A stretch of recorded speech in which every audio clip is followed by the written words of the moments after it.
Yes.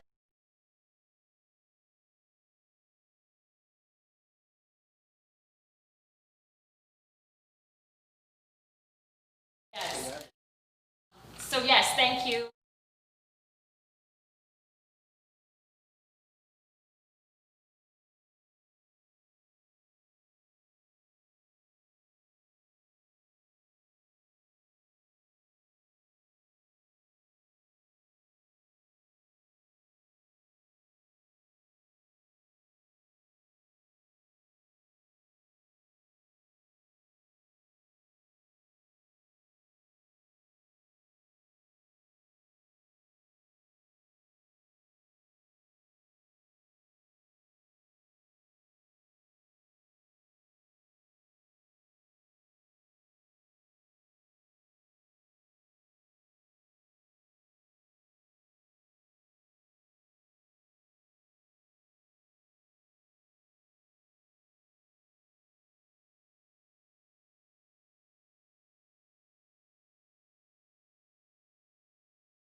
Fabulous. Thank you, Sid.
cab by now. He won't get no cab, not until 11:30, missus, when they come back after dropping their theatre fares. But we must have a cab. We can't stand here until 11:30. It's too bad. Well, it ain't my fault, missus. If Freddie had a bit of gumption, he would have got one at the theatre door.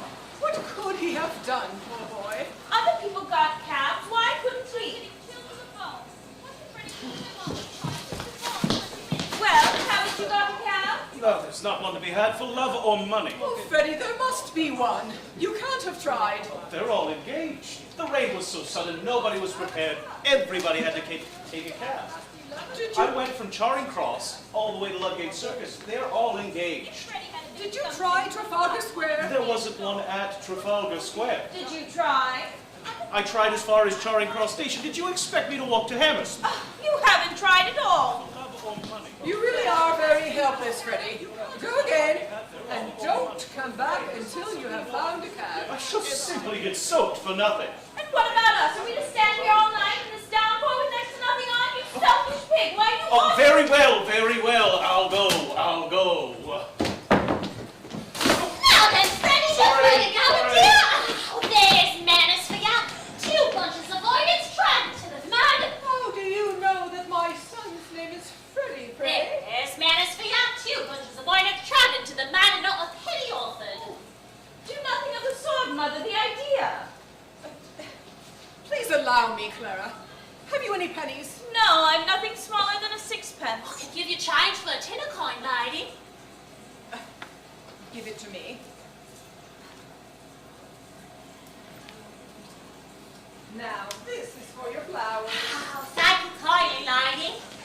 Make it give you the change. These things are only a penny a bunch. Do hold your tongue, Clara. You can keep the change. Oh, thank you, lady. Now, tell me how you know the young gentleman's name. I didn't. I heard you call him by it. Don't try to deceive me. Who's trying to deceive you? Called him Freddie or Johnny, same as you might yourself if you was talking to a stranger and wished to be pleasant. 6 thrown away. Really, Mama, you might have spared Freddie that. Oh, sir, is there any sign of it stopping? No, I'm afraid not. It started worse than ever about 2 minutes ago. Oh, dear. If it's worse, it's a sign it's nearly over. So cheer up, kitten. Buy a flower off a poor girl. I'm sorry, I haven't any change. I can give you change, kitten. Oh, for a sovereign, I've nothing less. Oh, now do buy a flower off me, kitten. I can change her for crown. Here, take this for tuppence. Now, don't be troublesome, there's a good girl. I really haven't any change. Oh, stop. Here's 3 halfpence if that's any use to you. Thank you, sir. You be careful. Give him a flower pot. There's a bloke here behind taking down every blessed word you're saying. Oh, I ain't done nothing wrong but speaking to the children. I'll write yourself flowers if they keep up with her. I'm a respectable girl, so help me. I never said no except to ask him to buy a flower off me. I'm so delighted to talk to me. You don't know what it means to me. They'll get on to you. It's particular about everything. There! Who's hurting you, you silly girl? It's all right. Take me for. Look at his boots. She don't use a copper's knock, sir. What's a copper's knock?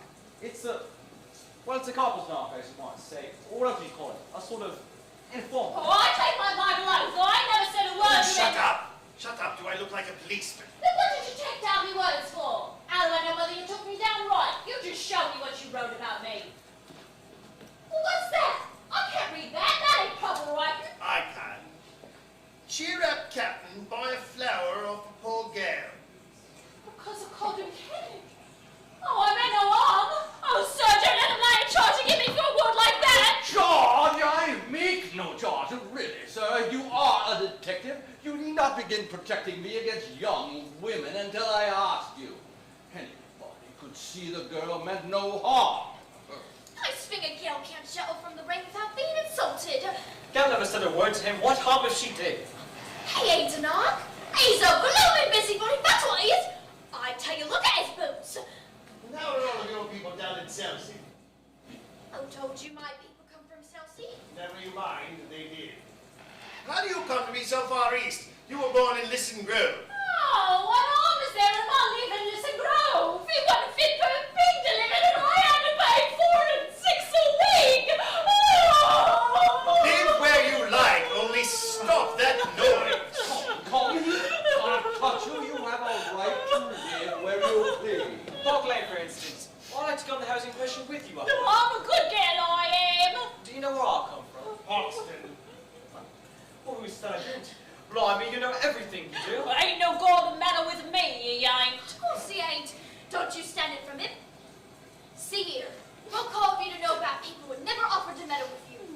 your warrant? Yes, where is your warrant? Let him say what he likes. Don't want to have no truck with him. Why you take us with the honour your feet, don't you? Can't you talk in liberties with gentlemen? Yes, tell him where he come from if you want to go fortune telling. Cheltenham, Harrow, Cambridge, and India. Quite right. May I ask, sir, do you do this for your living at a music hall? I've thought about that. Perhaps I shall someday. He no gentleman he ain't to interfere with the poor girl. What on earth is Freddie doing? I shall catch pneumonia if I stay in this draft any longer. Earl's Court. Will you please keep your impertinent remarks to yourself? No! Did I say that out loud? Sorry, didn't mean to. Your mother's Epsom unmistakably. Oh, how very curious. I was brought up in Large Lady Park near Epsom. What a devil of a name. Excuse me. Do you want a cab, do you? Don't dare speak to me. Please, please, Claire. We should be so grateful to you, sir, if you found us a cab. Thank you. There! Oh, I think he was a plainclothes copper. That here police whistle, that's a sporting whistle. He's no right to take away my character. My character's the same to me as any lady's. Don't know whether you've noticed or not, but the rain stopped about 2 minutes ago. Huh.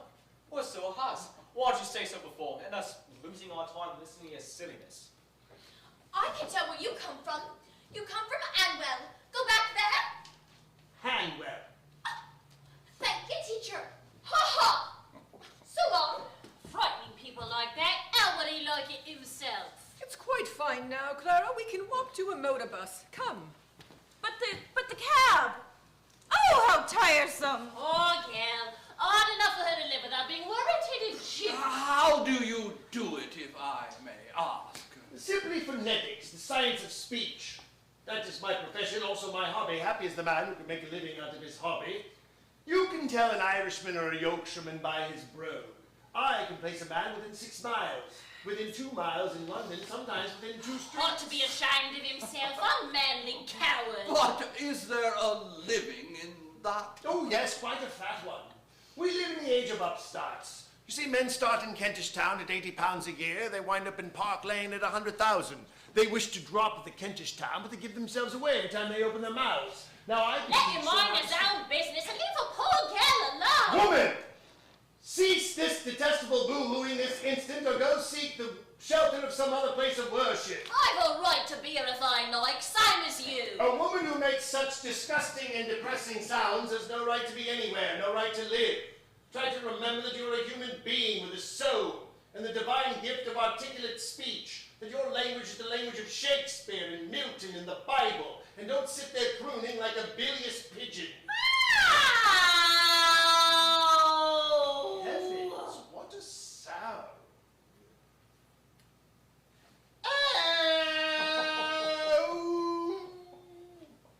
God. You see this creature with her curbstone English? The English that shall keep her in the gutter to the end of her days? Why, in 3 months I could pass her off as a duchess at an ambassador's garden party. I could even get her a place as a lady's maid or a shop assistant, which requires even better English. That's the sort of thing I do for commercial millionaires. And on the profits of it, I do genuine scientific work in phonetics, as well as some lines of poetry along Miltonic lines. I am myself a student of Indian dance. Are you? Do you know Colonel Pickering, author of Spoken Sanskrit? I am Colonel Pickering. Who are you? Henry Higgins, author of Higgins' Universal Alphabet. I came from India to meet you. I was going to India to meet you. Where do you live? 27A Wimpole Street. Come see me tomorrow. Well, I'm at the garden. Come with me now and let's have a jaw over some supper. Right you are. Buy a flower, fine gentleman. Short for me lodging. I really haven't any change, I'm sorry. Liar. You said you could change half a crown. You want to be stuffed with nails, you are. Here, take the whole blowing basket for 6p.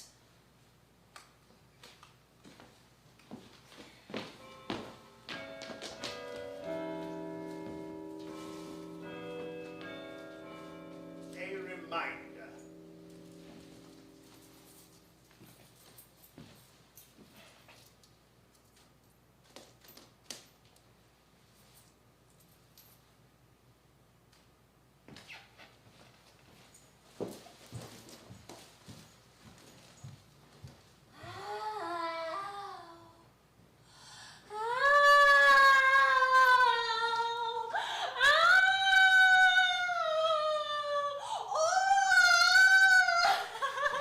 Hello? I got the last one. Where are the two women that were just here? They walked to the bus when the rain stopped. And left me with a cab on my hands. Damnation. Never you mind, young man. I'm going home in a taxi. White pence ain't no object to me, Charlie. And you come, German night round the corner, Middleton's oil shop. Let's see how fast you can make a hopping. Well, I am dashed.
Well, I believe that's the whole show. It's really amazing. I haven't taken half of it in, you know. Care to go over any of the game? No, thank you. Not now. I'm quite done up for this morning. Tired of listening to sound. Yes, it's a fearful strain. I rather fancied myself because I can pronounce 24 distinct vowel sounds. But your 130 beat me. I can't hear a bit of difference between most of them. No, that comes with practice. You hear no difference at first, but you keep on listening, and presently they become as different as A from B. What's the matter? A young woman wants to see you, sir. A young woman? What does she want? Well, sir, she says you'll be glad to see her when you know what she's come about. She's quite a common girl, sir. Very common indeed. I should have sent her away, only I thought perhaps you wanted her to talk into your machines. I hope I've not done wrong, but really, you see such queer people sometimes. You'll excuse me, I'm sure, Oh, sir. that's all right, Mrs. Pierce. Has she an interesting accent? Oh, something dreadful, sir, really. I don't know how you can take an interest in it. Well, let's have her up. Send her up, Mrs. Pierce. Very well, sir, it's for you to say. This is a rather bit of luck. We'll get her talking, and I'll first take her down in Bell's Romic, in Bell's visible speech, then in Broad Romic. Then we'll get her on the recording, and then you'll be able to play her as often as you like with the transcript right before you. This is the young woman, sir? No, this is the young girl I jotted down last night. She's no use. I've got all the records I want of the Listen Growling, and I won't waste another cylinder on it. Be off with you, I don't want you.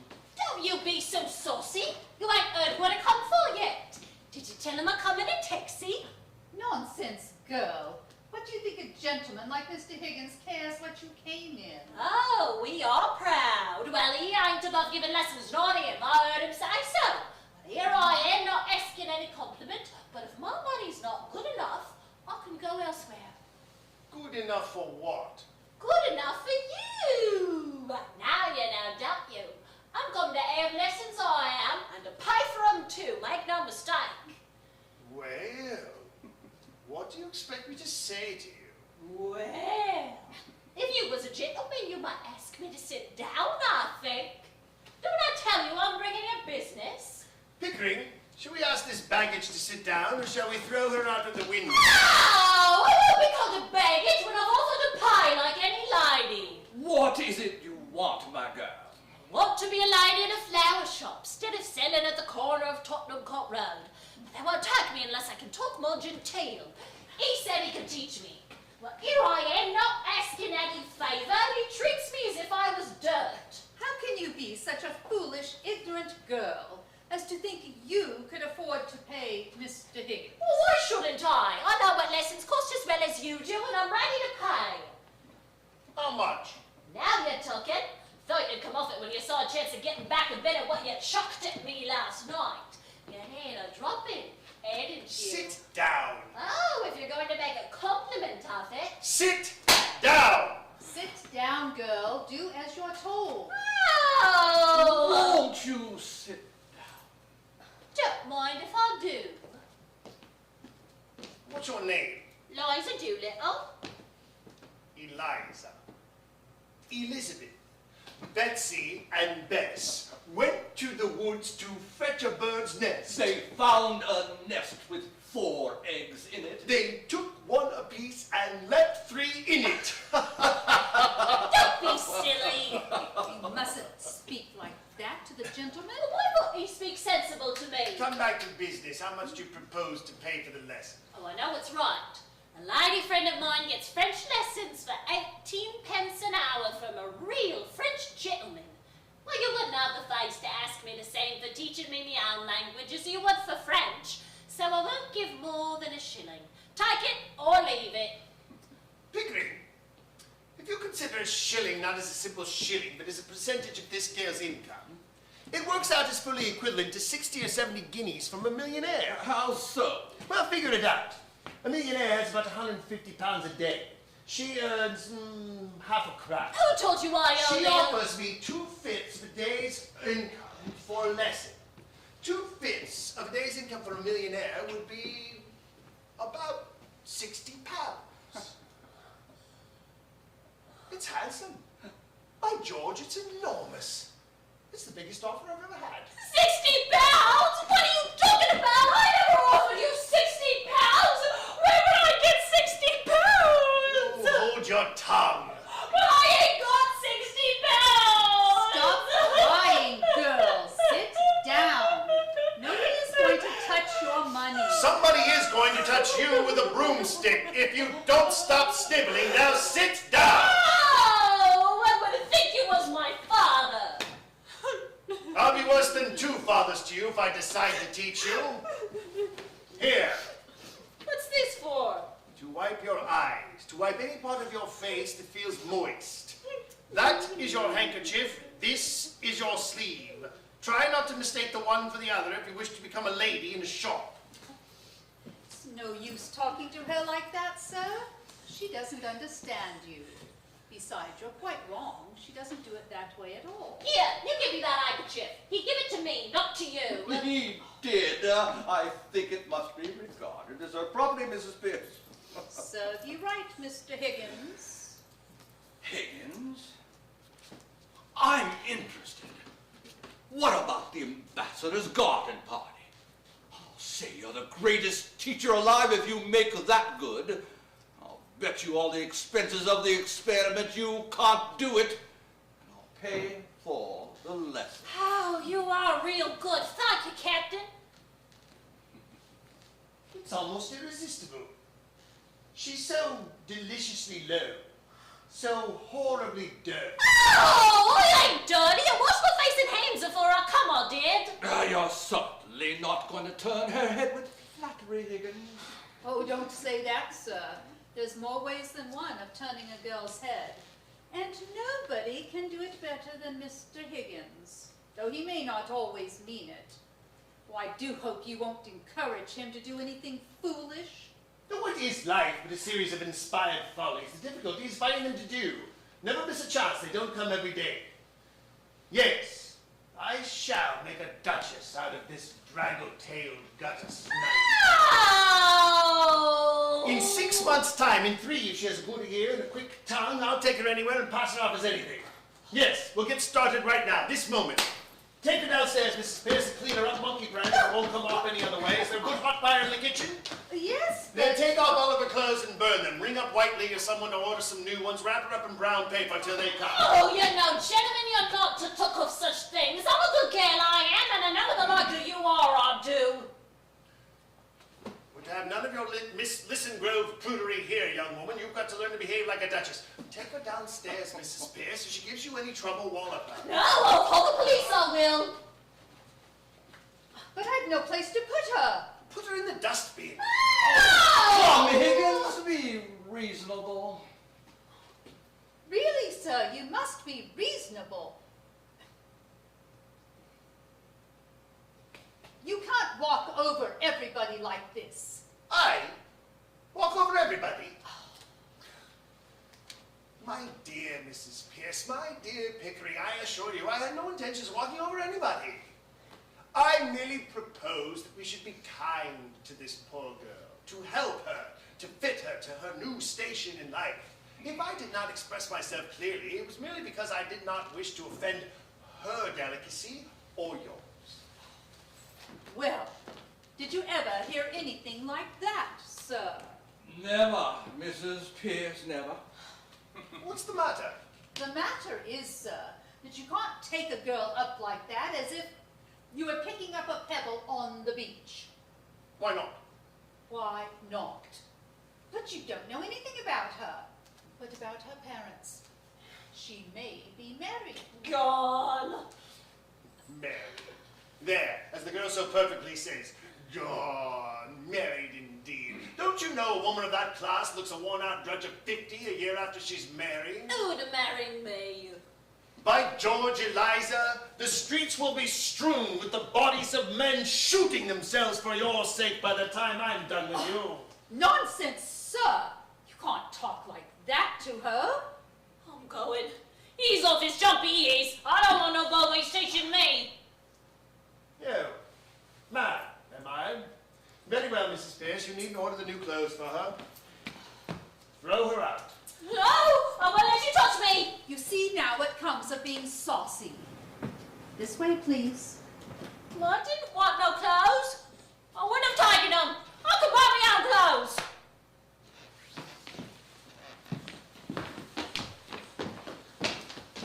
You are an ungrateful, wicked girl. This is my return for offering to take you out of the gutter and dress you beautifully and teach you to talk like a lady. Stop it, Mr. Higgins. You are the one that is wicked. Go home, girl, to your parents, and tell them to take better care of you. I ain't got no parents. They told me I was big enough to earn me own living and turn me out. Where's your mother? I ain't got no mother. Her that turned me out was my sick stepmother. But I done without 'em. I'm a good girl, I am. There. You see? Now what's all this fuss about?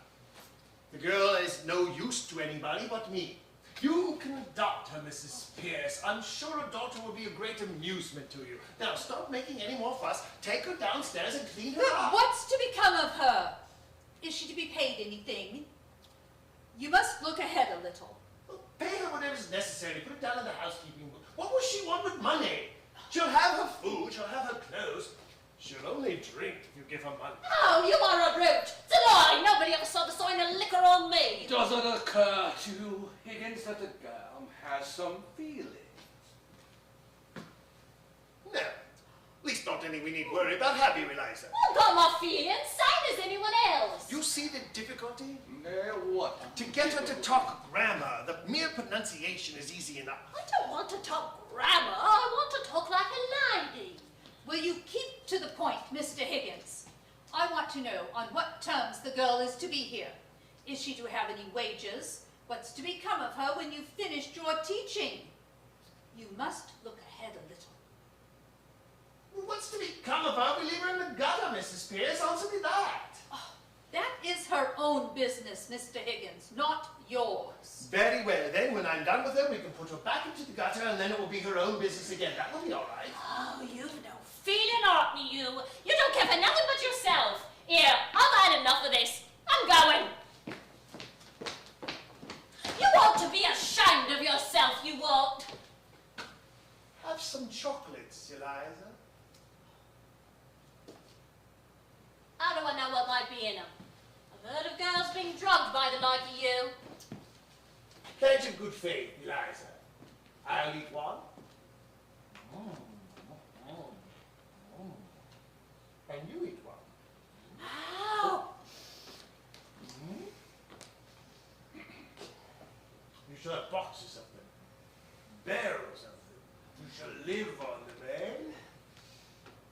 I wouldn't have ate it. I am too wide awake to spit it out. Listen, Eliza, I believe you said you came in a taxi. What have I did? I was gonna right to take a taxi as anyone else. You have, Eliza. From now on, you shall have as many taxis as you like. You should go up and down, around the town in a taxi every day. Think of that, Eliza. Mr. Higgins, you're tempting the girl. It's not right. She should think of the future. Nonsense. Time enough to think of the future when you haven't any future left to think about. No, Eliza, do as this woman does. Think of everybody else's future, never your own. Think of chocolates, taxis, gold, diamonds. No, I don't want no gold and no diamonds. I'm a good girl, I am. And you shall remain so under the care of Mrs. Pierce. And you shall marry an officer in the guard with a beautiful mustache, the son of a marquis, who will disinherit him from marrying you, but will relent when he sees your goodness and beauty. Excuse me, Higgins, but I really must interfere. Mrs. Pierce is quite right. If this girl is to put herself in your hands for 6 months for an experiment in teaching, she must understand thoroughly what she's doing. Well, how can she? She's incapable of understanding anything. Besides, would any of us do anything if we understood what we were doing? Would we even do it? Very clever, Higgins, but not sound as the sense. Miss Doolittle. There, you see? That's all you'll get out of Eliza. No use explaining. As a military man, you ought to understand that. Give her orders. That's what she wants. Eliza, you want to spend 6 months living here, learning how to speak beautifully like a lady in a shop. If you are good and do as you're told, you should sleep in a proper bedroom and have lots to eat and money to buy chocolates and take rides in taxis. If you are naughty and idle, you shall sleep in the back kitchen among the black beetles and be walloped by Mrs. Pierce with a broomstick. At the end of 6 months, you shall go in a carriage beautifully dressed to Buckingham Palace. If the king finds out that you are not a duchess, you shall be taken by the police to the Tower of London, where your head shall be cut off as an example to other presumptuous flower girls. If you are not found out, you shall have a present of 7 and 6pence to make your life as a lady in a shop. If you refuse this offer, you are a most ungrateful and wicked girl, and the angels shall weep for you. Are you satisfied, Pickering? Can I put it more clearly or plainly, Mrs. Pierce? I think I had better talk to the girl properly in private. I don't know that I can take charge of her or consent to this arrangement at all. Oh, of course I know you mean her no harm. But when you become what you call interested in people's accents, you never think or care what may happen to them or you. Come with me, Eliza. Very well, Mrs. Pierce, thank you. That will be all. Bundle her off to the bathroom. Oh, you're a great bully, you are. I won't stir you if I don't like. I won't let nobody bullet me. I never asked to go to Buckingham Palace, I didn't. I was never in trouble with the police, not me. I'm a good girl, I am. Don't talk back. Girl, you don't understand the gentleman. Come with me. Well, what I say is right. I won't go near the king, not if I'm going to have my head cut off. Find out what I was let myself in for. I never would have come here. I've always been a good girl, and I never offered him to say nothing to him, and I don't owe him nothing, and I won't be put upon, and I don't care, and I have my feelings the same as anyone else. Excuse the straight question, Higgins. Are you a man of good character where women are concerned? Have you ever met a man of good character where women are concerned? Yes, very frequently. I haven't. I find the moment I allow a woman to make friends with me, she becomes suspicious, jealous, exacting, and a damned nuisance. I find the moment I allow myself to become friends with a woman, I become selfish and tyrannical. No, women upset everything. The moment you let them into your lives, you find that they're driving at one thing while you're driving at another. To what, for example? Oh, Lord knows. I suppose a woman wants to live her own life, the man wants to live his. So she tries to go north, and he tries to go south, and they both find themselves going east, though they both despise the east wind. So here I am, a confirmed old bachelor, and likely to remain so. Come, Higgins. You know what I mean. If I'm to be in this business, I shall feel responsible for that girl. I hope it's understood that no advantage is to be taken of her position. What? That thing? Sacred, I assure you. But you see, she should be a pupil. An education should be impossible unless pupils were sacred. I've taught some of the wealthiest women in the world, American millionairesses, the most beautiful women there are. I'm seasoned. They might as well have been blocks of wood. I might as well be a block of wood. Well, Mrs. Pierce, is it all right? I just wish to trouble you with a word, if I may, sir. Yes, Mrs. Pierce, come in. Oh, don't burn that, Mrs. Pierce. I shall keep that as a curiosity. Handle it carefully, sir, please. I had to promise her not to burn it, but I had better put it in the oven a while. Oh, yes, of course. Thank you, Mrs. Pierce. And what did you want to say? Am I in the way? Not at all, sir. Mr. Higgins, will you please be very particular what you say before the girl? Of course. I'm always particular about what they say.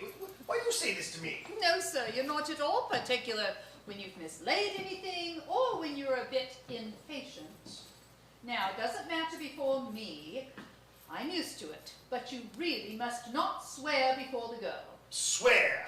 I never swear. I detest the habit. What the devil do you mean? That's what I mean, sir. You swear a good deal too much. Now, I don't mind your damning and blasting and what the devil and where the devil and who the devil. Mrs. Pierce! Such language from your lips. But there is a certain word that you must not use. The girl has just used it herself because the bath was too hot. It begins with the same letter as bath. She knows no better. She learned it at her mother's knee. But she must not hear it from your lips. I cannot charge myself with ever having uttered it, Mrs. Pierce. Except in a moment of extreme and justifiable excitement. Only this morning, sir, you applied it to your boots, to the butter, and to the brown bread. No, that. Mere alliteration, Mrs. Pierce, natural to a poet. Well, whatever you choose to call it, sir, I beg you not to let the girl hear you repeat it. Oh, very well, very well. Is that all? No, sir. We shall have to be very particular with this girl as to personal cleanliness. Yes. Quite right. Most important. I mean, not to be slovenly about her dress or untidy in leaving things about. Just so. I meant to call your attention to that very thing. You see, Pickering, it's the little things that matter. Mind the pence, the pounds will take care of themselves. It's as true about personal habits as it is about money. Yes, sir. Then might I ask you not to come down to breakfast in your dressing gown, or at any rate not to use it as a napkin to the extent you do. And if you would be so good as to not eat everything off the same plate. No. And to remember not to put the porridge saucepan out of your hand on the clean tablecloth. It would be a better example to the girl. You know you nearly choked yourself on a fish bone in the jam only last week. Though I may do these things out of absence of mind, but surely I don't do them habitually. And by the way, my dressing gown smells most damnably of benzine. No doubt it does, sir. But if you would wipe your fingers. No! Very well, I shall wipe them in my hair in the future. I hope you're not offended, Mr. Higgins. No, not at all, Mrs. Pierce. I shall be most particular before the girl. Is that all? No, sir. Might she use some of those dresses from Japan that you brought from abroad? I really can't put her back into her old things. Yes, whatever you like. Is that all? Thank you, sir. That's all.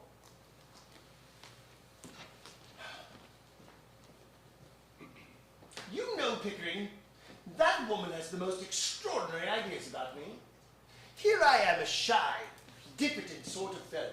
I've never been able to feel really grown up and tremendous like other chaps. But she's convinced that I'm some arbitrary, overbearing, bossy sort of person. I can't account for it.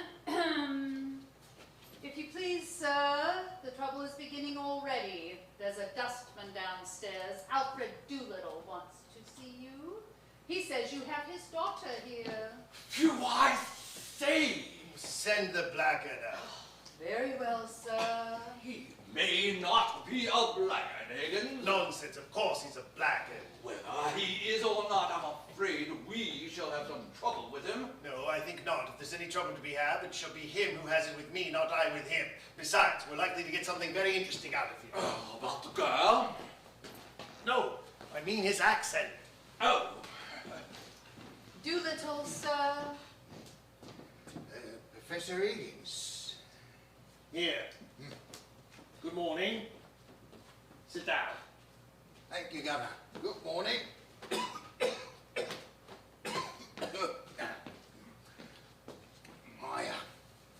I come about a very serious matter, Governor. Brought up in Hounslow, Mother Welsh, I should think. What do you want, Doolittle? I want me daughter. That's what I want to see. Of course you do. She's your daughter, isn't she? You don't suppose anybody else wants her, do you? I'm glad to see that you still have a spark of family feeling left in you. She's upstairs. Take her away at once. What? Well, take her away. You don't suppose I'm going to keep your daughter for you, do you? Look here, Governor. Is this reasonable? Is it fair to take advantage of a man like this? The girl belongs to me. You got her. Where do I come in? Your daughter had the audacity to come to my home and ask me to teach her how to speak beautifully like a lady in a florist shop. This gentleman, my housekeeper, been here the entire time. You sent her here on purpose. No, this is a plot, Governor. a plan to extort money. How dare you? Governor. Then how did you know she was here? Don't take a man up like that, Governor. It's the police who shall take you up. I should telephone the police. If I ask for a brass farthing, I'll pull it to the gentleman here. If I said a word about money... Then what else did you come for? What would a man come for? Be human, Governor. Alfred. Did you put her up to it? Certainly, I never did. I'll take my Bible oath. Ain't seen a girl in these 2 months past. Then how did you know she was here? Tell you, if you'll only let me get a word in. I'm willing to tell you. I'm wanting to tell you. I'm waiting to tell you. Pickering, this man has some natural gift for rhetoric. Observe the rhythm of his native wood notes wild. I'm willing to tell you, I'm wanting to tell you, I'm waiting to tell you. Sentimental rhetoric. That's the Welsh strain in him. It also accounts for his mendacity and dishonesty. Oh, please, Higgins, I'm West Country myself. Oh, how did you know the girl was here if you didn't send her? Nice, Governor. Girl give a boy a ride in a taxi, give him a jaunt. Son of a landlady he is. Well, he hung about on a chance he might get another ride home. She sent him for the luggage, which he heard you was willing for her to stop here. I ran into the boy at the corner of Long Acre and Indle Street. Public house, yes? Poor man's club, Governor. Why shouldn't I? Do let him tell his story, Higgins. Yeah, the girl told me what was up, and I asked you, what was my feelings and my duty as a father? I says to the boy, you bring me the luggage, I says. Why didn't you go for it yourself? Landlady wouldn't have trusted me with it, Governor. She's that kind of woman, you know. I had to give a boy a penny before he trusted me with it, a little swine. Now, so I brought it to her here just to oblige you like and make myself agreeable, that's all. How much luggage? Musical instrument, Governor, a few pictures, a trifle of jewellery, a birdcage. Said she didn't want no clothes. What was I to think from that, Governor? I ask you as a parent, what was I to think? So you came to rescue her from worse than death, eh? Just so, Governor, that's right. But why did you bring her luggage if you intended to take her away?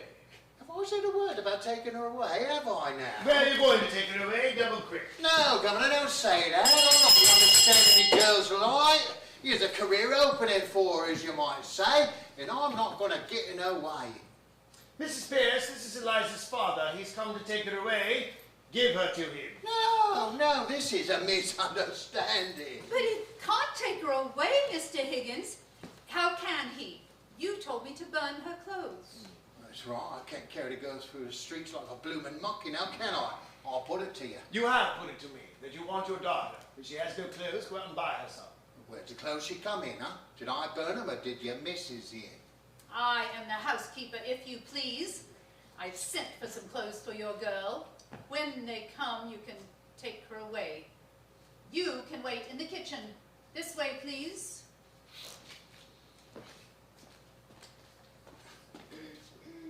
Look here, Governor. You and me is men of the world, ain't we? Oh, men of the world, are we? Well, perhaps you'd better go, Mrs. Pierce. I think so indeed, sir. The floor is yours, Mr. Doolittle. Thank you kindly. Well, truth is, I'm taking a sort of fancy to you, Governor. If you want a girl, well, I'm not so set on having her back home again. But what I might be willing to is make an arrangement. Now, regarded in the light of a young woman, she's a fine, handsome girl, she is. As a daughter, not worth a keep, so I tell you straight. All I ask is me rights as a father, huh? You're the last man alive to expect me to let her go for nothing. I can see you're one of the straight sort, Governor. Well, what's a £5 note to you, huh? What's Eliza to me?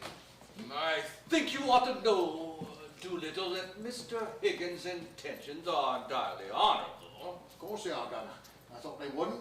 I'd ask 50. Do you mean to say, you callous rascal, that you would sell your daughter for £50? Not in a general way, I wouldn't. But to oblige a gentleman like you, I do a good deal, I do assure you. Have you no morals, man? Can't afford 'em, Governor. Neither could you if you was as poor as me. I didn't mean any harm, you know. But if Eliza's going to get something out of this, why not me too? I don't know what to do, Pickering. It's a matter of morals and a positive crime to give this chap a farthing. However, I do see sort of a rough justice in his claim. See, that's all I say. A father's heart, as it were. Well, I know the feeling, but really, seems hardly right. Don't say that, Governor. Don't look at it that way. What am I? Governors both, I ask you, what am I?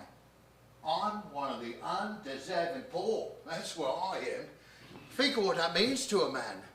Means he's up against middle-class morality all the time. If there's ever anything going and I put in for a bit of it, always the same story. You're undeserving, so you can't have it. Well, my need's as great as the most deserving widow what's ever got money out of 6 different charities in 1 week for the death of the same husband.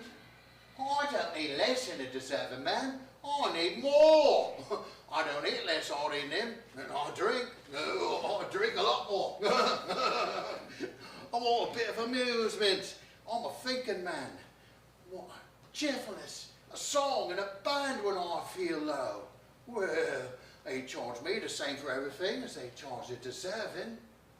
What is middle class morality? Just an excuse for never giving me anything. Therefore, I ask you, as 2 gentlemen, not to play that game on me. I'm playing straight with you. Ain't pretending to be deserving. I'm undeserving. I plan to go on being undeserving. I like it. That's the truth. Would you take advantage of a man's nature to amount of the price of his own daughter? He's brought up, fed and clothed by the sweat of his brow till she's grown big enough to be interested to you 2 gentlemen? It's £5. Unreasonable. I'll put it to you. And I'll leave it to you. Suppose we must give him a favour. He'll make a bad use of it, I'm afraid. Not me, Governor. Don't be afraid at all. Save it, spare it, live idle on it. Won't be a penny but left by Monday. Won't popperise me, you bet. Just one good spree for myself and the missus. Giving pleasure to ourselves, employment to others, satisfaction to you to know it's not being thrown away. You couldn't spend it better. It's almost irresistible. Let's give him 10. No, Governor. She wouldn't have the heart to spend 10. Perhaps I shouldn't either. £10 is a lot of money, Governor. Makes a man feel prudent like, and a goodbye to happiness. You give me what I ask for. Not a penny more, not a penny less. Why don't you marry that missus of yours? I rather draw the line at encouraging that sort of immorality. Tell her so, Governor. Tell her so. I'm willing. It's me that suffers by it. No, hold on. Got to be agreeable to her. Got to give her presents. I got to buy her clothes, something sinful. I'm a slave to that woman, Governor, just because I'm not her lawful wedded husband. She knows it too. Catch her marrying me. Take my advice, Governor. Marry Eliza while she's young, don't know no better. You won't be sorry for it. If you don't, she'll be sorry for it. But better you than her, right? Because you're a man. She's only a woman. Don't know how to be happy anyhow. If we listen to this chap any further, we shan't have any convictions left. £5, I believe you said. Thank you kindly, Governor. You sure you won't take 10? Not now, Governor. Another time, perhaps. There you are. Thank you, Governor. Good morning. Pardon me, miss. Go on, don't you know your own daughter? Blimey, it's Eliza. By Jove! Oh, don't I look silly? Silly. Now, Mr. Higgins, don't say anything to make the girl conceited about herself. Quite right, Mrs. Pierce. Damn silly. Please, I sir. mean extremely silly. Look all right with me head on.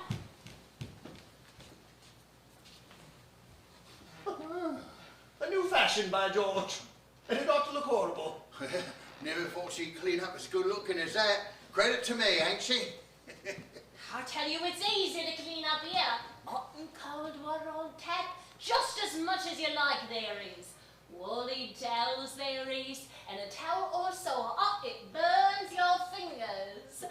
Soft brushes to scrub yourself, and a wooden bowl of soap smelling like primroses. Now I know why ladies is so clean. Washing's a treat for them. Wish they saw what it is for the like of me. I'm glad the bathroom met with your approval. Didn't, not all of it. Now don't care who hears me say it. Mrs. Pierce knows.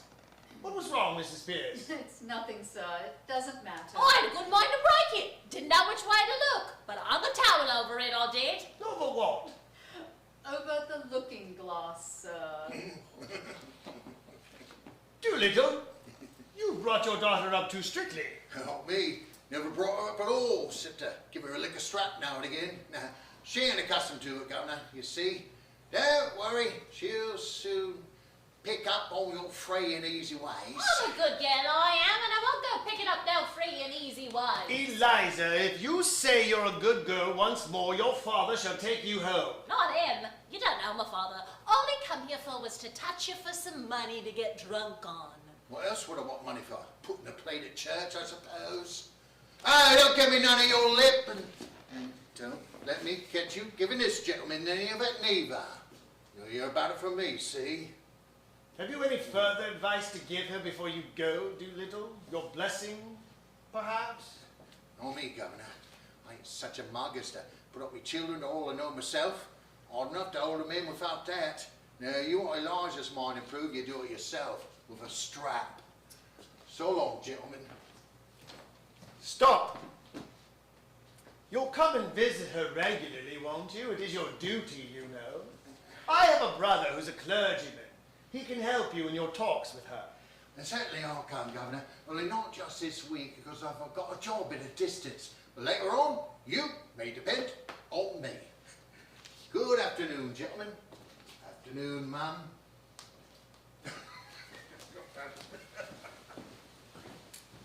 Don't you believe the old liar?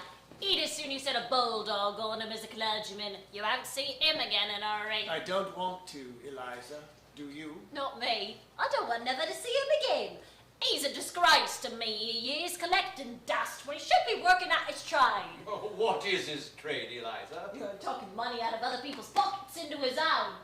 His proper trade's a navvy, and he works at it sometimes too, for exercise. Earns good money at it.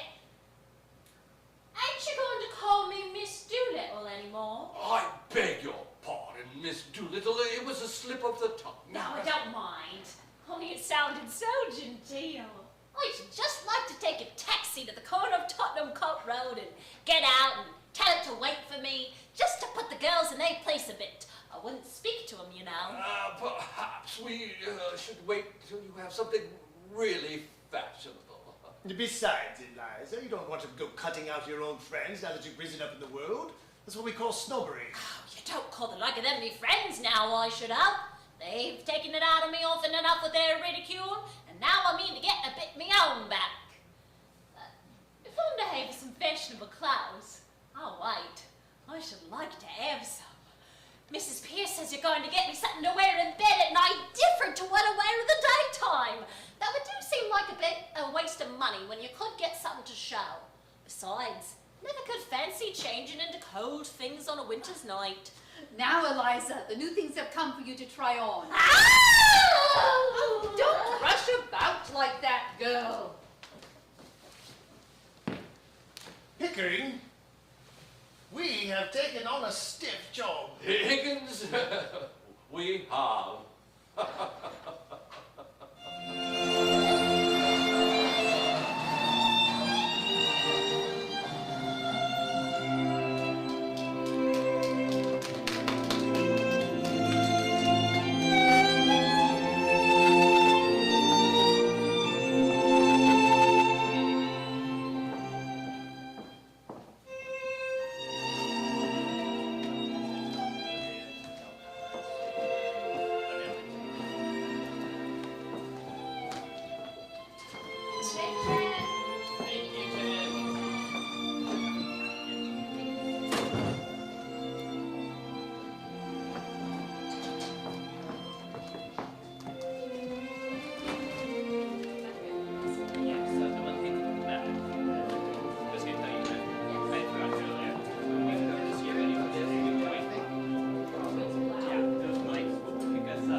Back on auto when they're on manual. They're having too much trouble. Is that what I have going blurry?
day you promised not to come.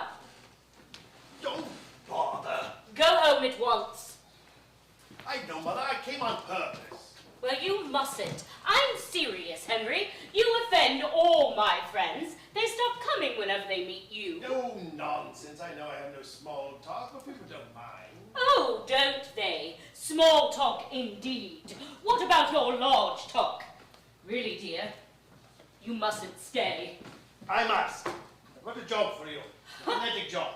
No use, dear. I'm sorry, but I can't get around your vowels.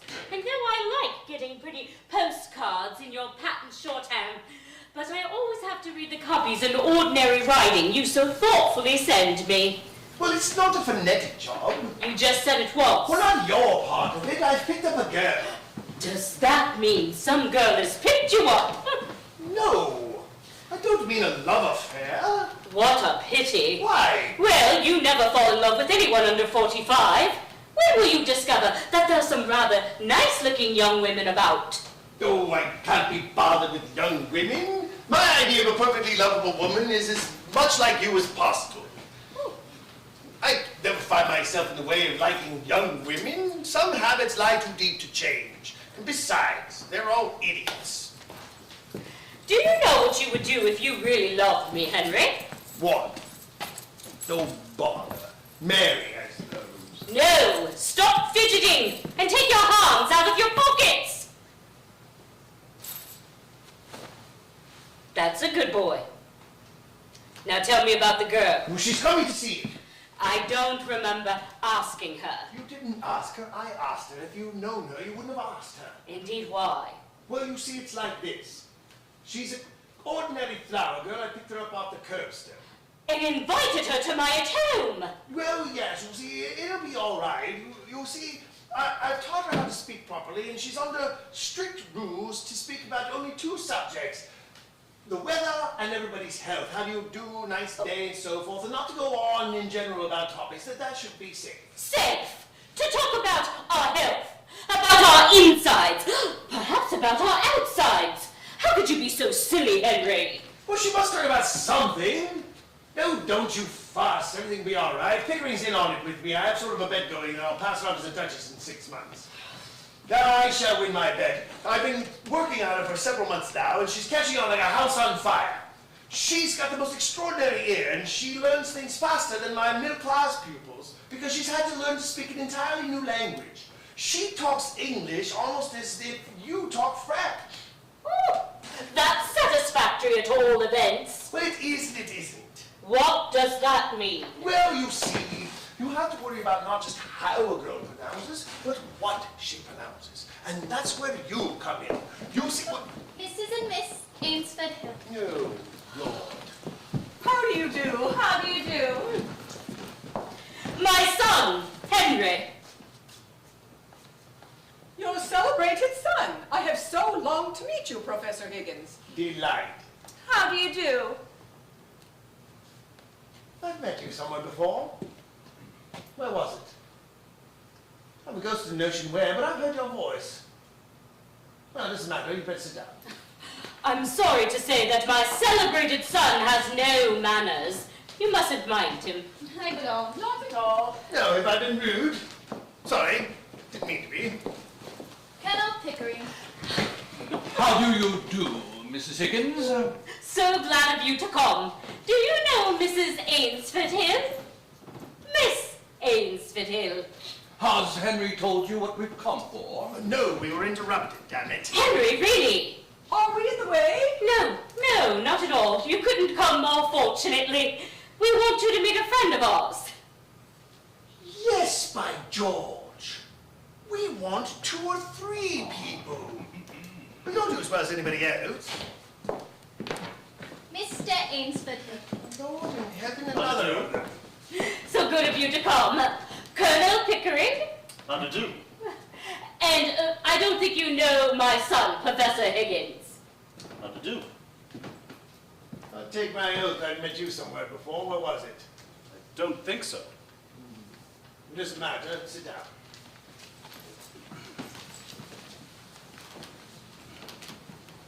Well, here we all are anyhow. What the devil should we talk about till Eliza comes? Henry, you are the life and soul of the Royal Society soirees, but really rather trying on more commonplace occasions. Am I? I'm sorry.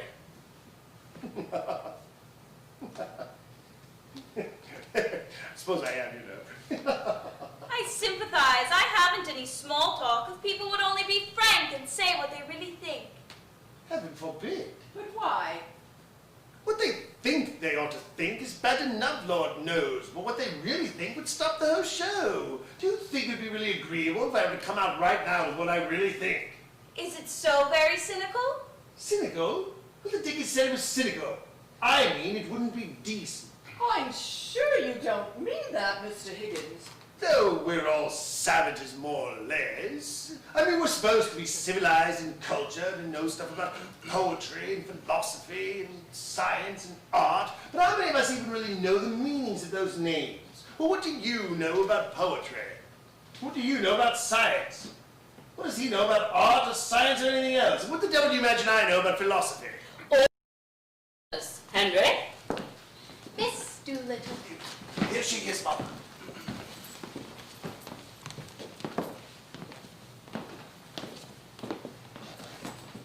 How do you do, Mrs.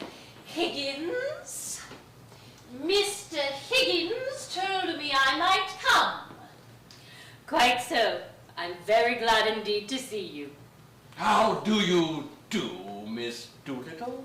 Colonel Pickering, is it not? I feel sure we have met before, Miss Doolittle. I remember your eyes. How do you do? My daughter Clara. How do you do? How do you do? I've certainly had the pleasure. My son Freddie. How Yes. do you do? By George! It all comes back to me. Covent Garden. What a damned thing. Henry, really? Don't! Will you break it?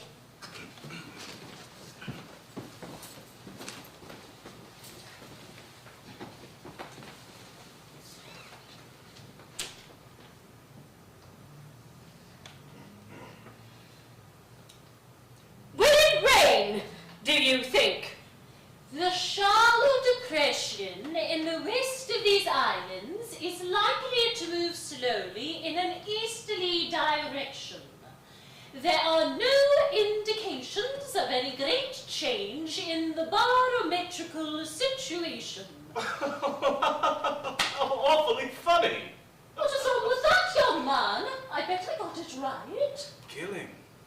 I do hope it won't turn cold. There is so much influenza about. It runs right through our whole family regularly every spring. My aunt died of influenza, so they said. But it's my belief they done the old woman in. Done her in? Yes, Lord love you. Why should she die of influenza? She come through diphtheria right enough the year before. I saw her with my own eyes. Fairly blue with it she was. They all thought she was dead, but my father, he kept ladling gin down her throat till she came to so sudden that she bit the bowl off the spoon. Dear me. What call would a woman of that strength in her have to die of influenza? What become of the new straw hat that should have come to me? Somebody pinched it, and what I say is, them as pinched it, done her in. What does doing her in mean? No, that's the new small talk. To do someone in means to kill them. You surely don't believe that your aunt was killed. Do I not? Them as she lived with would have killed her for a hat pin, let alone a hat. But it can't have been right for your father to pour spirits down her throat like that. It might have killed her. Not her. Gin was mother's milk to her. Besides, he'd poured so much down his own throat that he knew the good of it. Do you mean he drank? Drank, my word, something chronic. How dreadful for you. not keep it up regular. On the burst, as you might say, from time to time, and always more agreeable when he'd had a drop in. When he was out of work, my mother used to give him 4 pence and tell him to go out and not to come back home until he'd drunk himself cheerful and loving-like. There's lots of women has to make their husbands drunk to make them fit to live with. You'll see it's like this. If a man has a bit of a conscience, it always takes him when he's sober, and it makes him low-spirited.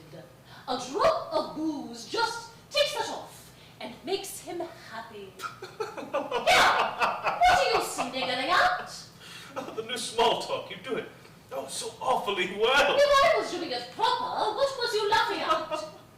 Have I said anything I oughtn't? Not at all, Miss Doolittle. Well, that's a mercy anyhow. What I always say is... Well, I must be going.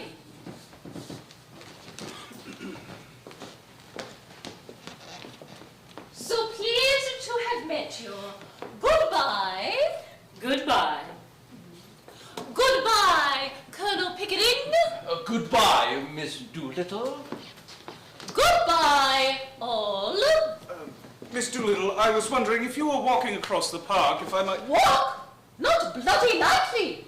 I am going in a taxi. Well, I really can't get used to the new ways. Oh, it's all right, Mama. Quite right. People will think we never go anywhere, see anybody, if you're so old-fashioned. I dare say. I am very old-fashioned. But I do hope you won't begin using that expression, Clara. I have got accustomed to hear you talk about men as rotters, and calling everything filthy and beastly, though I find it horrible and unladylike. But this last is just really too much. Don't you think so, Colonel Pickering? Oh, don't ask me. I've been away to India for several years, and manners have changed so much I sometimes don't know whether I'm at a respectable dinner table or a ship's forecastle. It's all a matter of habit. There's no right or wrong in it, and nobody means anything by it. And it gives such a smart emphasis to things that are not in themselves very witty. I find the new small talk delightful and quite innocent. Well, after that, I think it's time for us to go. Oh yes, we have 3 at-homes to go to still. Goodbye, Mrs. Higgins. Goodbye, Colonel Pickering. Goodbye, Professor Higgins. Goodbye. Be sure to try on the new small talk at the 3 at-homes. Don't be nervous about it. Pitch it in strong. I will. Goodbye. Such nonsense, all this early Victorian prudery. Such damned nonsense. Such bloody nonsense. Well, I ask you. Goodbye. Goodbye. Would you like to meet Miss Doolittle again? Yes, most certainly. You know my days. Oh, well, yes, thank you awfully. Goodbye, Mr. Higgins. Goodbye. Goodbye. It's no use. I shall never be able to bring myself to use that word. Oh, don't. It's not compulsory, you know. You'll get on quite well without it. Only Clara is so down on me if I'm not positively reeking with the latest slang. Goodbye. Goodbye. You mustn't mind, Clara. We're so poor. And she gets so few parties, poor child. She doesn't quite know. But the boy is nice, don't you think so? Quite nice. I shall always be delighted to see him. Oh, thank you, dear. Goodbye. Well, is Eliza presentable? You silly boy. Of course she's not presentable. She's a trial art and of her dressmakers. But if you suppose for one moment that she doesn't give herself away in every sentence she utters, you must be perfectly cracked about her. But don't you think something might be done? I mean, something to eliminate the sanguinary element from her conversation? Not as long as she's in Henry's hands. Do you mean to say my language is improper? No, dearest. It's quite proper, say on a canal barge. But but it would not be proper for her at a garden party. Well, I'm not Come, Miss sick. Higgins, you must learn to know yourself. I haven't heard language such as yours since we used to review the volunteers in Hyde Park 20 years ago. Oh, very well. I suppose I don't always talk like a bishop. Colonel Pickering, will you tell me what is the exact state of things in Wimple Street? Oh, well, I've come to live there with Henry. We work together at my Indian dialects, and we think it more convenient. Quite so, I know all about that. It's an excellent arrangement. But where does the girl live? With us, of course. Where else would she live? But on what terms? Is she a servant? If not, what is she? I think I know what you mean, Mrs. Higgins. Well, dash me if I do. I've had to work every day with the girl for the last few months to get her to her present pitch. Besides, she's useful. She remembers where things are and reminds me of my appointments and so forth. And how does your housekeeper get along with her? Oh, Mrs. Pierce? Well, she's jolly glad to have so much taken off her hands. For before Eliza came, she had to remember where things were and remind me of my appointments. But she does have some silly bee in her bonnet when it comes to Eliza. She keeps saying, "You don't think, sir," doesn't she? Yes, that's a formula. You don't think so. That's the end of every conversation about Eliza. As if I ever stopped thinking about the girl and her blasted consonants and her vowels. I'm worn out thinking about her and watching her lips and her teeth and her tongue and her soul, which is the quaintest of them all. You certainly are a pretty pair of babies, playing with your live dog. Playing! The hardest job I've ever tackled, make no mistake about it, Mother. But you have no idea how frightfully interesting it is to take a human being and to create an entirely new human being out of her by teaching her a new language. It's filling up the gulf that exists between class and soul from soul. Yes, it's enormously interesting, I assure you, Mrs. Higgins. We take Eliza very seriously. Every week, every day almost, there is some new change. We keep records of every stage, dozens of gramophone discs and photographs. It's the most extensive experiment I've ever tackled in my life, Mother. She regularly fills up our lives, doesn't she, Pip? No, we're always talking Eliza. Teaching Eliza. Dressing Eliza. What? Inventing new Eliza. I assure you, my dear, She has the most extraordinary. She's like a parrot.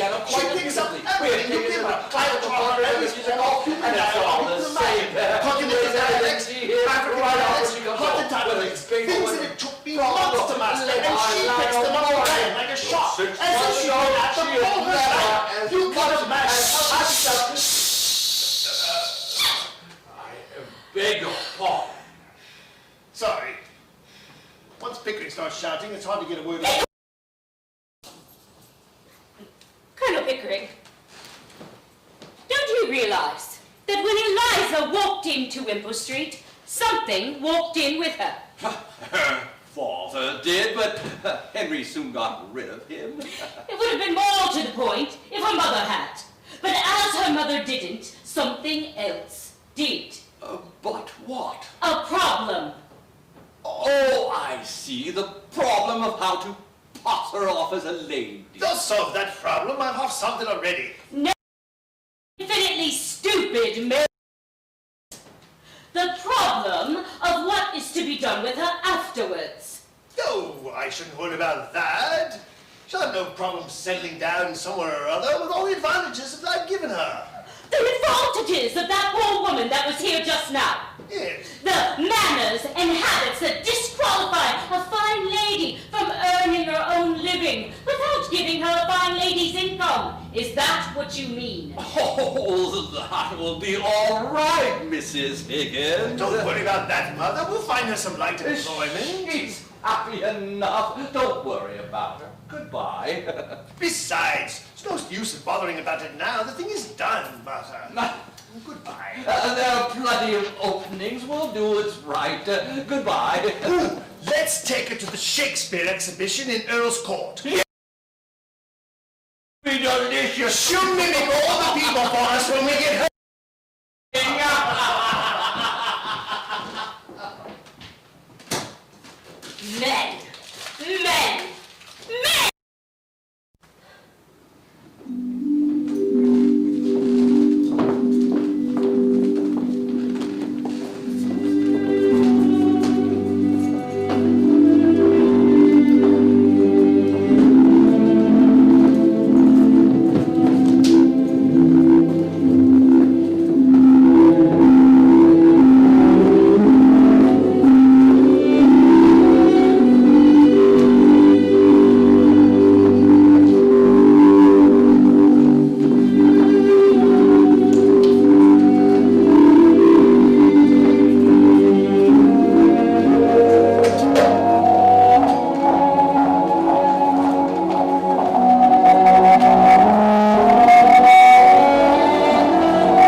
We don't want anything more, do we?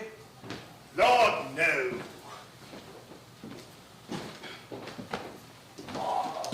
I say, Mrs. Pierce will row if we leave these things lying about in the drawing room. No, chuck them over the banister into the hall. She'll find them in the morning, put them away. Right enough. She'll think we were drunk.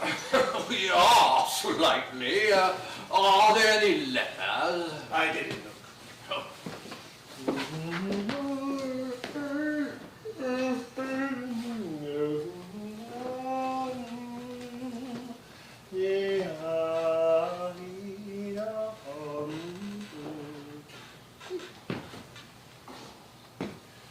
wonder where my slippers are. Oh, only these circulars and this corn-headed billet doux for you.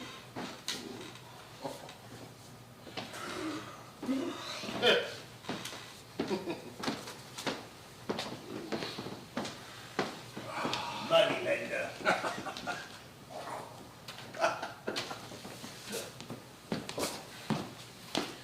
Oh, what a night. What a crew. What a silly tomfoolery. Yeah, oh. They're there, are they? I feel a bit tired. It's been a long day. A garden party, a dinner party, and the opera. Rather too much of a good thing. But you've won your bet against Eliza. Did the trick and something to spare, eh? Thank God it's over. Were you nervous at the garden party? I was. Liza didn't seem a bit nervous. No, she wasn't nervous. I knew she'd be all right. No, it's been the strain of seeing the thing through all these months that's taken its toll on me. It was interesting at first when we were working at the phonetics, but after that, I became dreadfully sick of it. If I hadn't backed myself to do it, I'd have given up the whole thing a few months ago. No, the whole thing's been nothing but a dreadful bore. Oh, come! The garden party was frightfully exciting. My heart began beating like anything. For the first 3 minutes. After that, when I knew we were going to win hands down, it began to feel like a bear in a cage, sitting around doing nothing. The dinner was worse, sitting there gorging for more than an hour with nothing but a damn fashionable woman to talk to. No, I tell you, no more for me, Pickering. No more artificial duchesses. The whole thing has been simple purgatory. You've never been broken in properly to the social routine. I rather enjoy dipping into it occasionally myself. It makes me feel young again. Anyhow, it was a great success, an immense success. I was quite frightened once or twice because Eliza was doing it so well. You see, lots of the real people can't do it at all. They're such fools that they think style comes by nature to people in their positions, and so they never learn. There's always something professional about doing a thing superlatively well. Yes, that's what drives me mad. The damn silly people don't know their own damn silly business. But it's over and done with. Now I should be able to go to bed without waking up and dreading tomorrow. I think I shall turn in too. Still, it was a great occasion. A triumph for you. Good night. Good night.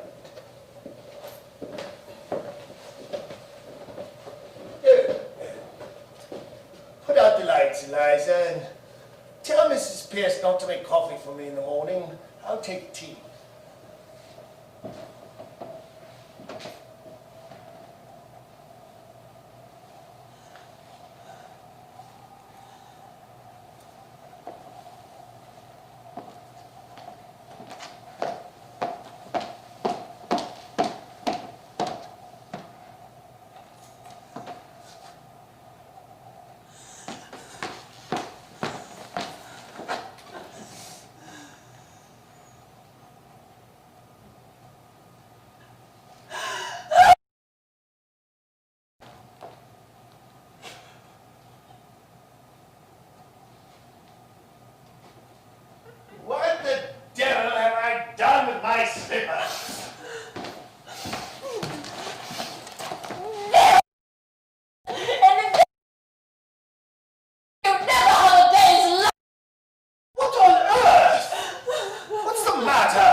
You presumptuous insect, I won it. What you throw those slippers at me for? Because I wanted to smash. I had to kill you, you selfish brute. Why didn't you leave me where you picked me out of in the gutter? You thank God it's all. Throw me back there again, do you? So, the creature is nervous after all. No! Cross in, you cat! How dare you show your temper to me? Sit down there and be quiet. What's to become of me? What's to become of me? How the devil do I know what's to become of you? What does it matter what becomes of you? You don't care. I know you don't care. You wouldn't care if I was dead. I'm nothing to you, not so much as them slippers. Those slippers. I didn't think it made any difference now. Why are you going on like this? I asked whether you complained about your treatment here. No. Has anybody treated you badly? Colonel Pickering, Mrs. Pierce, any of the servants? No. You don't pretend, I presume, that I treated you badly. No. I'm glad to hear it. Well, perhaps you're tired from the strain of the day. Would you care for a glass of champagne? No. Thank you. This has been coming on you for some time now. It's only natural to be nervous about the garden party, but that's all over now. Nothing to worry about. God, I wish I was dead. Why? In heaven's name, why? Listen, Eliza, all of this irritation is purely subjective. I don't understand. I'm too ignorant. It's only imagination, low spirits, nothing else. Nothing's wrong, nobody's hurting you. You go to bed, have a good cry, and say your prayers. That will make you feel more comfortable. I heard your prayers. Thank God it's all over. Well, don't you thank God it's all over? Now you're free. Go do whatever you like. What am I fit for? What have you left me fit for? Where am I to go? What am I to do? What's to become of me? There. So that's what's worrying you, is it? I shouldn't let myself bother about that. You shouldn't have any difficulty finding some place to settle, rather. Although I hadn't realized you were going away. You might marry, you know. Not all chaps are confirmed old bachelors like me and the Colonel. Most of them are the marrying kind, poor devils. And you're not bad looking. Well, I should say you're quite a pleasure to look at most of the time. I mean, not now, you've been crying and looking as ugly as the very devil. But when you're all right and you're yourself, you're what I should call attractive.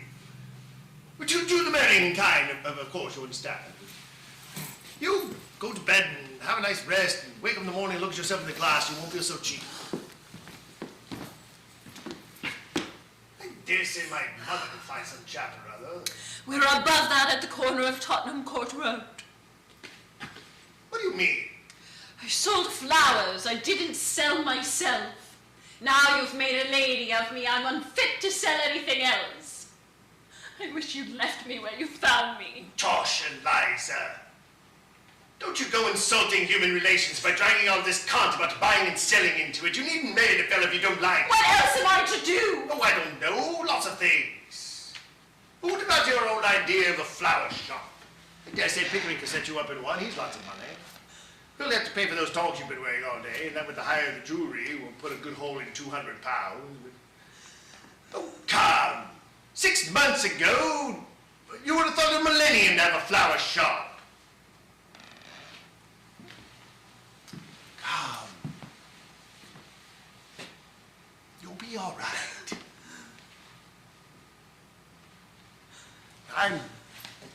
I'm devilish sleepy. I must to bed. By the way, I came down for something. What was it? Your slippers. Oh, yes. You shied them at me. Before you go, sir, do my clothes belong to me or to Colonel Pickering? The devil use would they be to Pickering? He might want them for the next girl you decide to pick up to experiment on. Is that how you feel toward her? I don't want to hear anything more about that. All I want to know is whether anything belongs to me. My own clothes were burnt. Why must you go on about that now in the middle of the night? I want to know what I may take away with me. I don't want to be accused of stealing. Stealing! You shouldn't have said that, Eliza. It shows a want of feeling. I'm sorry. I'm only a common, ignorant girl, and in my station I have to be careful. There can't be any feelings between the like of you and the like of me. Please, will you tell me what belongs to me and what doesn't? You may have the whole damn house full if you like, except the Jews. They're hired. Would that satisfy you? Stop, please. Will you take these upstairs with you and keep it safe? I don't want to run the risk of it going missing. Hand them over. If these belong to me instead of to the jeweler, I shall ram them down your throat. This ring isn't the jeweler's. It's the one you bought me in Brighton. I don't want it now.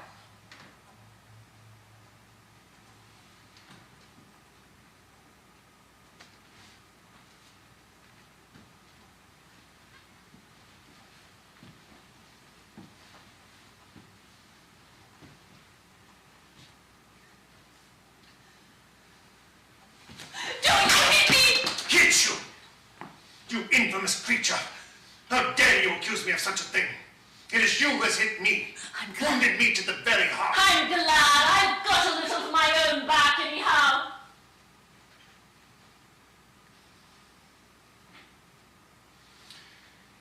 You have caused me to lose my temper, a thing that has very seldom happened to me before. I prefer to say nothing more on the matter this evening. I'm going to bed. You'd better leave a note for Mrs. Pierce about the coffee, for she won't be told by me. Damn Mrs. Pierce, and damn the coffee, and damn you, and damn my own folly for having lavished my hard-earned knowledge and the treasure of my regard and intimacy on a heartless gutter night.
had told me that Mr. Henry was not in a state, that would be more surprising. Tell them to come up when they finish with the police. I suppose he's lost something. Yes, ma'am. Oh, go upstairs and tell Miss Doolittle that Mr. Henry and the Colonel are here. Ask her not to come down until I send for her. Yes, ma'am.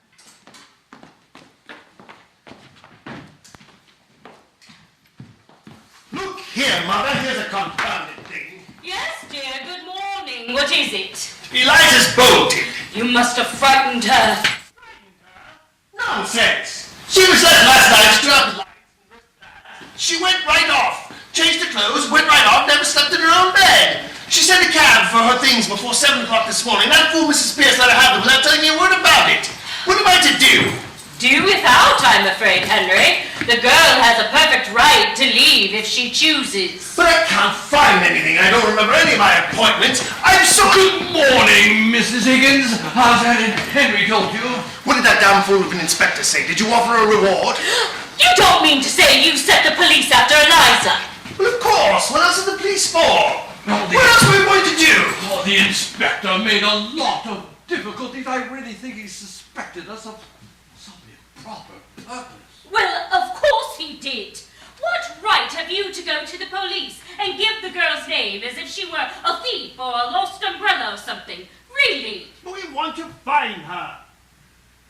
Oh, we can't let her go like this, you know, Mrs. Higgins. What were we to do?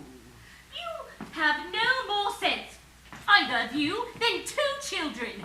Why would you go...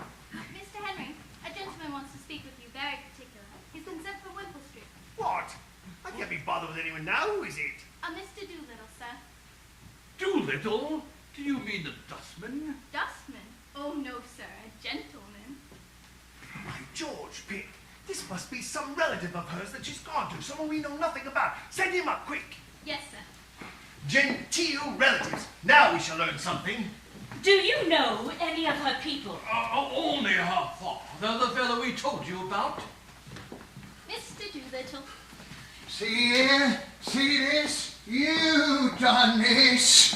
Done what, man? This, look at it. Look at this hat. Look at this Has clothes. Eliza been buying you clothes? Eliza? Not she, not Alf. Why would she buy me clothes? Good morning, Mr. Doolittle. Won't you sit down?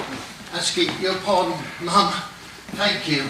I'm that fool was what has happened to me. What has I can't happened to think of you? anything else. Well, I shouldn't mind if it only happened to me. Anything might happen to anyone. And only Providence to blame, as you might say. But this is something you've done to me. Yeah, you, Henry Higgins. Well, have you found Eliza? That's the point.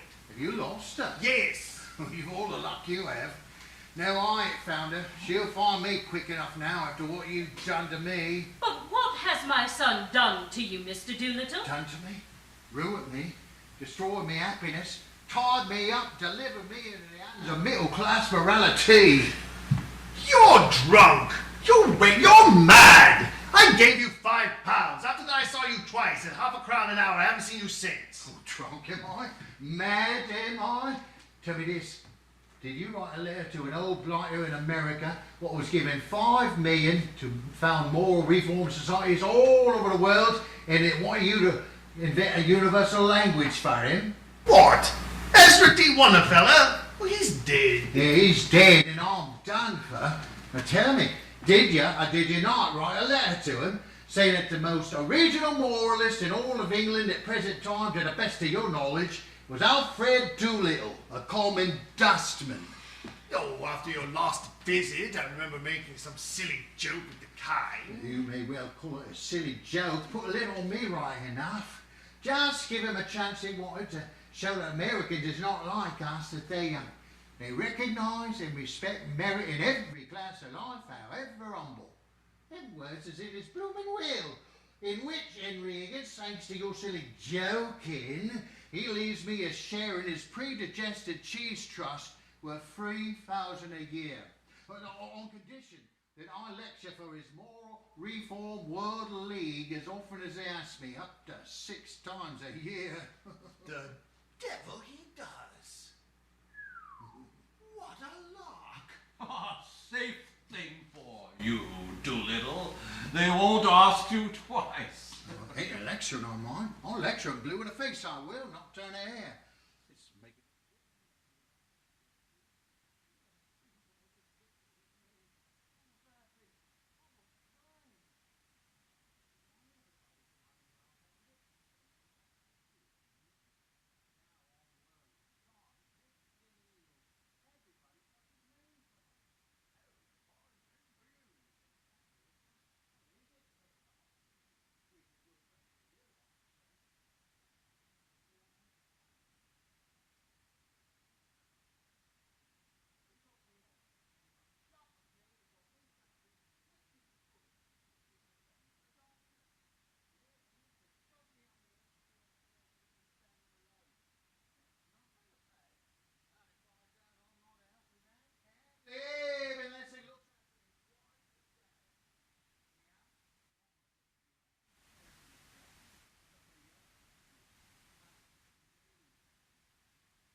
This, she that could support herself easy by selling flowers if I wasn't respectable. The next one to touch me will be you, Henry Higgins. Yeah, I'll have to learn to speak middle class language from you. That's where you'll come in, and I dare say that's what you've done it for. My dear Mr. Doolittle, you need not suffer all this. If you really are in earnest, no one can force you to accept this bequest. You can repudiate it. Isn't it so, Mr. Colonel Pickering? So, that's correct. That's a tragedy of it, Mum. Easy enough to say, chuck it, but I haven't a nerve. Which one of us has? We're all intimidated. Intimidated, Mum. That's what we are. What is there for me if I chuck it but the workhouse in me old age? I have to dye my hair already to keep my job as a dustman. If I was one of the deserving poor and it put by a bit, I suppose I could chuck it. But then why should I? Because the deserving poor might as well be millionaires for all the happiness they ever has. They don't know what happiness is. But I, as one of the undeserving poor, have nothing between me and a pauper's uniform.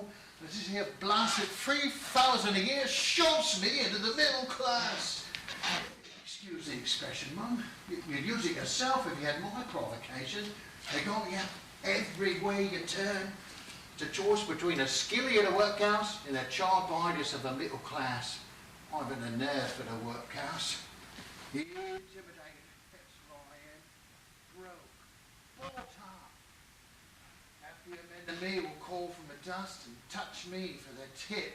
I'll look on helpless and envy 'em. And that's what your son has brought me to. Well, I am glad to hear you're not going to do anything foolish, Mr. Doolittle, for this solves the problem of Eliza's future. You can provide for her. Yes, I'm expected to provide for everybody now at a 3,000 a year. What? He can't provide for her. He shan't provide for her. I paid him £5 for her. Doolittle, you accepted that money. Either you're an honest man or you're a rogue. A little bit of both, Henry, like the rest of us. A little bit of both. But you accepted that money and you have no right to take the girl as well. Henry, don't be absurd. If you want to know where Eliza is, she's upstairs. Upstairs? Well, I shall jolly soon fetch her downstairs. Be quiet, Henry, sit down. Well, I need to... Dear, and listen to me. Very well. Very well. But I should think you could have told me this half an hour ago.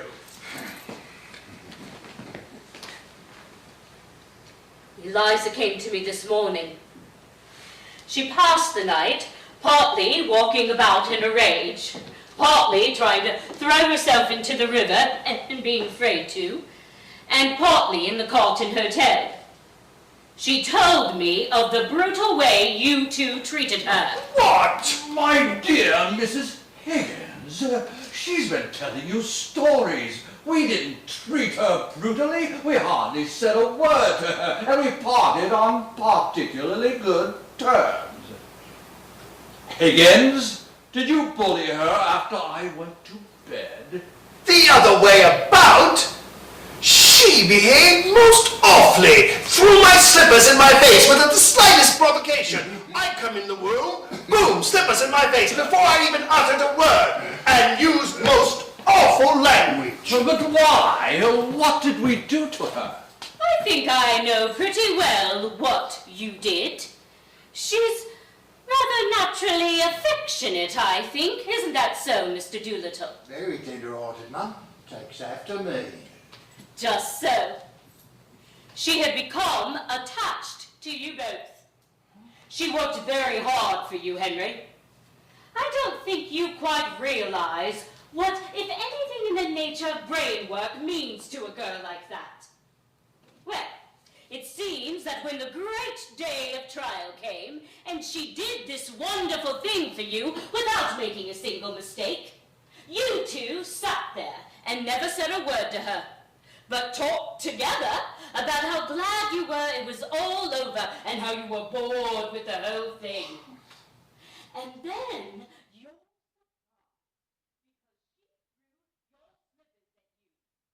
I should have thrown the fire irons at you. We said nothing but that we were tired and we wanted to go to bed, did we, Pip? No, that was all.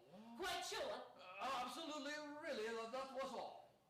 You didn't thank her, or pet her, or admire her, or tell her how splendid she'd be. Well, she knew all of that. I mean, we didn't make any speeches to her, if that's what you mean. Perhaps we were a little inconsiderate. Is she very angry? Well, I'm afraid she won't go back to Wimpole Street. Now, especially now that Mr. Doolittle can keep up the position you have thrust upon her. But she says that she is willing to meet on friendly terms and let bygones be bygones. Is she now? Oh! If you can behave yourself, Henry, I'll ask her to come down. If not, go home. You have taken up quite enough of my time. No, very well. Very well. Pig, you behave yourself. Let us put on our best Sunday manners for this creature we dragged out of the mud. Now, Henry, here's that for some consideration for my feelings as a middle-class man. Remember your promise, Henry. Mr. Doolittle, would you be so good as to step out onto the balcony for a moment? I don't want Eliza to have the surprise of your news until she's made up with the two gentlemen. Would you mind? As you wish, my lady. Anything to help Henry keep her off of my hands. Will you ask Miss Doolittle to come down, please? Yes, ma'am. Be good, Henry. I'm behaving myself perfectly, Papa. He is doing his best, Mrs. Higgins. You don't, Henry dearest, you don't look at all nice in that attitude. I'm not trying to look nice, Mother. It doesn't matter, dear.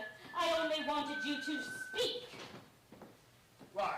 Because you can't speak and whistle at the same time.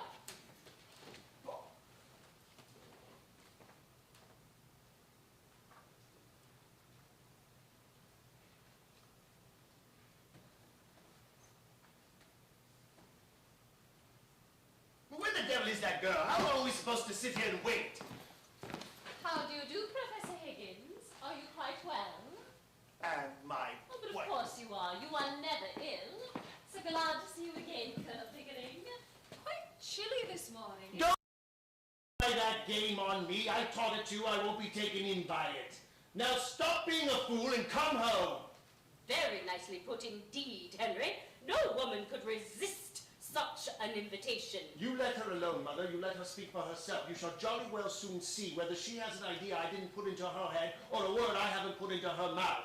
I created this thing out of the squashed cabbage leaves of Covent Garden, and now she wants to try to play the fine lady with me. Yes, dear. But won't you sit down?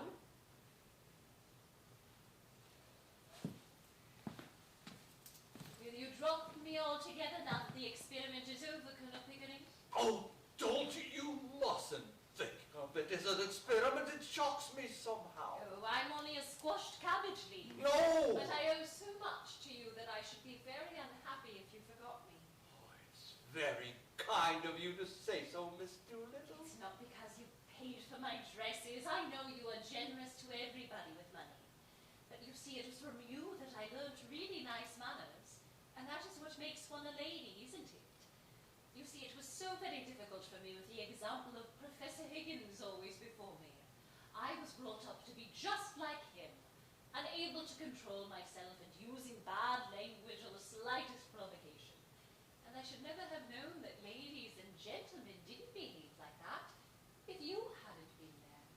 Well, Oh, that's only his way, you know. He doesn't mean it. Oh, I didn't mean it either when I was a flower girl. You see, I did it. That must make the difference after all. Oh, no doubt. Still, he taught you to speak, and I couldn't have done that, you know. Of course, that is his profession. damnation. But it was just like learning to dance in the fashionable way. There was nothing more than that in it. But do you know what began my real education? What? Your calling me Miss Doolittle that day when I first came to Wimpole Street. That was the beginning of self-respect for me. And there are 100 little things that you never even notice because they came naturally to you. Things like standing up and taking off your hat and opening doors. Oh, that was nothing. Yes, things that showed that you thought and felt about me as if I was something better than a scullery maid. Though of course I know you would have been just the same to a scullery maid if she had been let in the drawing room. Never took off your boots in the dining room when I was there. Oh, you mustn't mind that. Higgins takes off his boots all over the place. I am not blaming him. It is only his way, isn't it? But you see, it made such a difference to me that you didn't do it. You see, really and truly, apart from the things that anyone can pick up, the dressing and the proper way of speaking and so on, the difference between a lady and the flower girl is not how she behaves, but how she's treated.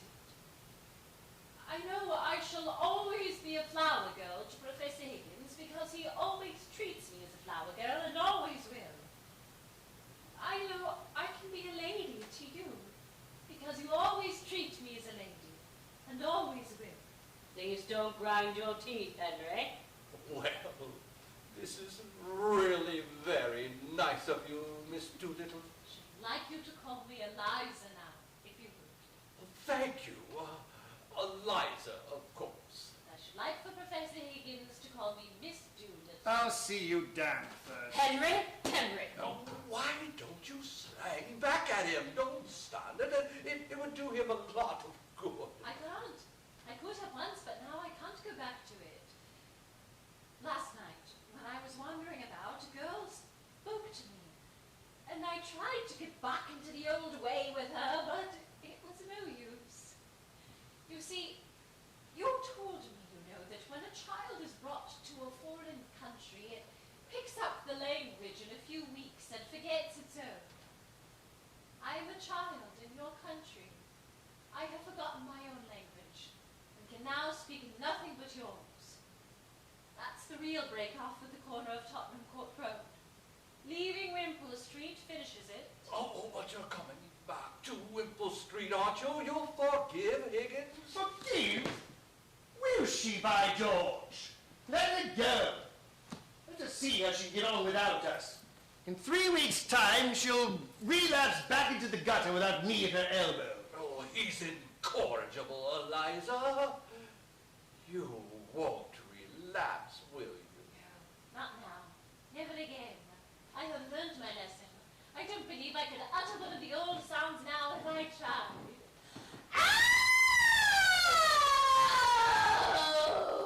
Aha! Just so.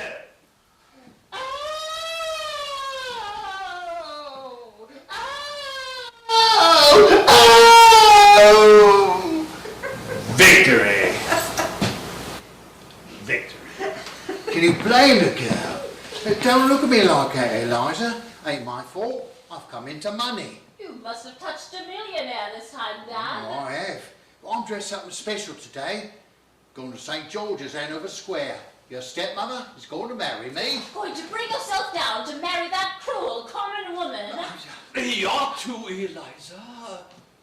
Why has she changed her mind? Intimidated, Governor. Intimidated. Middle-class morality claims its victims. Won't you put on your hat, Eliza, and come see me turned off? If the Colonel says I must, I'll demean myself and be insulted for my pains like enough. Don't be afraid. She never comes to words with anyone now, poor woman. Respectability has broke all the spirit out of her. Oh, be kind to them, Eliza. Make the best of it. Oh, well, just to show there's no ill feeling, I'll be back in a moment. I'm feeling uncommon nervous about this ceremony, Colonel. Wish you'd come see me through it. Oh, but you've been through it before. Mom, you were married to Eliza's mother. Who told you that, Colonel? Well, nobody told me, but I concluded naturally.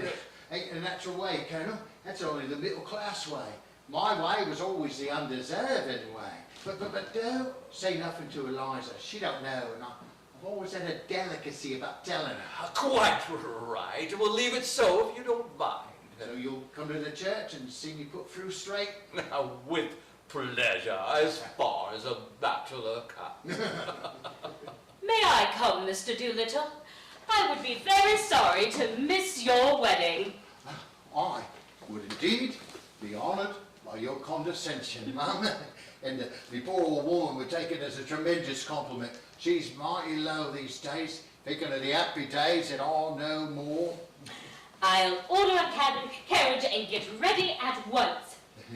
Shan't be more than 15 minutes. Eliza, I am going to the church to see your father married. You should come in the brougham with me. Colonel Pickering can go with the bridegroom. Bridegroom? What a word. Makes a man realise his position in life somehow. Before I go, Eliza, do forgive him and come back to us. I don't think Papa would allow me, would you, Dad? They played you off very cunning, Eliza, them two sportsmen. If there'd been only one of them, you'd have nailed him, you see, but there were two, and one of them chaperoned the other, as you might say. Very artful of you, Colonel. I bear no malice. Should have done the same myself. I've been a victim of women all my life. I don't begrudge you two getting the better of Eliza. I shan't interfere. Time for us to go, Colonel. So long, Henry. See you at St. George's, Eliza. Do stay with us, Eliza.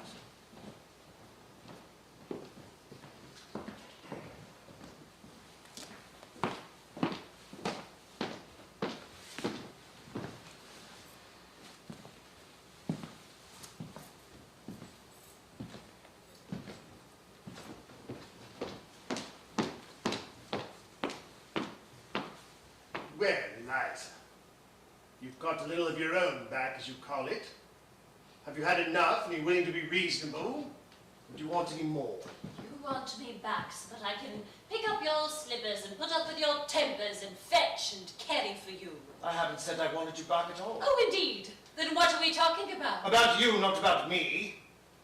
If you come back, you should be treated the way I've always treated you. I can't change my nature, and I don't intend to change my manners. My manners are the same as Colonel Pickering. That's not true. He treats a flower girl as if she was a duchess. And I treat the Duchess as if she were a flower girl. I see. The same to everybody. Just so. Like father.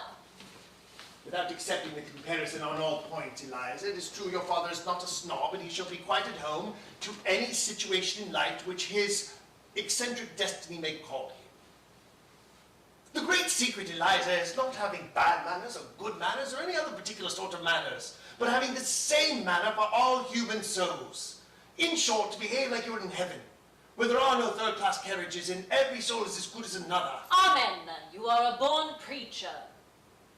The question isn't whether or not I treat you rudely, but whether you've ever heard me treat anyone else better. I don't care how you treat me. I don't mind your swearing at me. I don't mind the black eye. I've had one before this. But I won't be passed over. Then you'd better get out of my way, or I won't stop for you. You talk about me as if I were a motor bus. So you are a motor bus. I'll bounce and go and no consideration for anyone. But I can do without you. Don't think that I can't. I know you can't. I told you you could. I know you did, you brute. You wanted to get rid of me. Liar. Thank you. I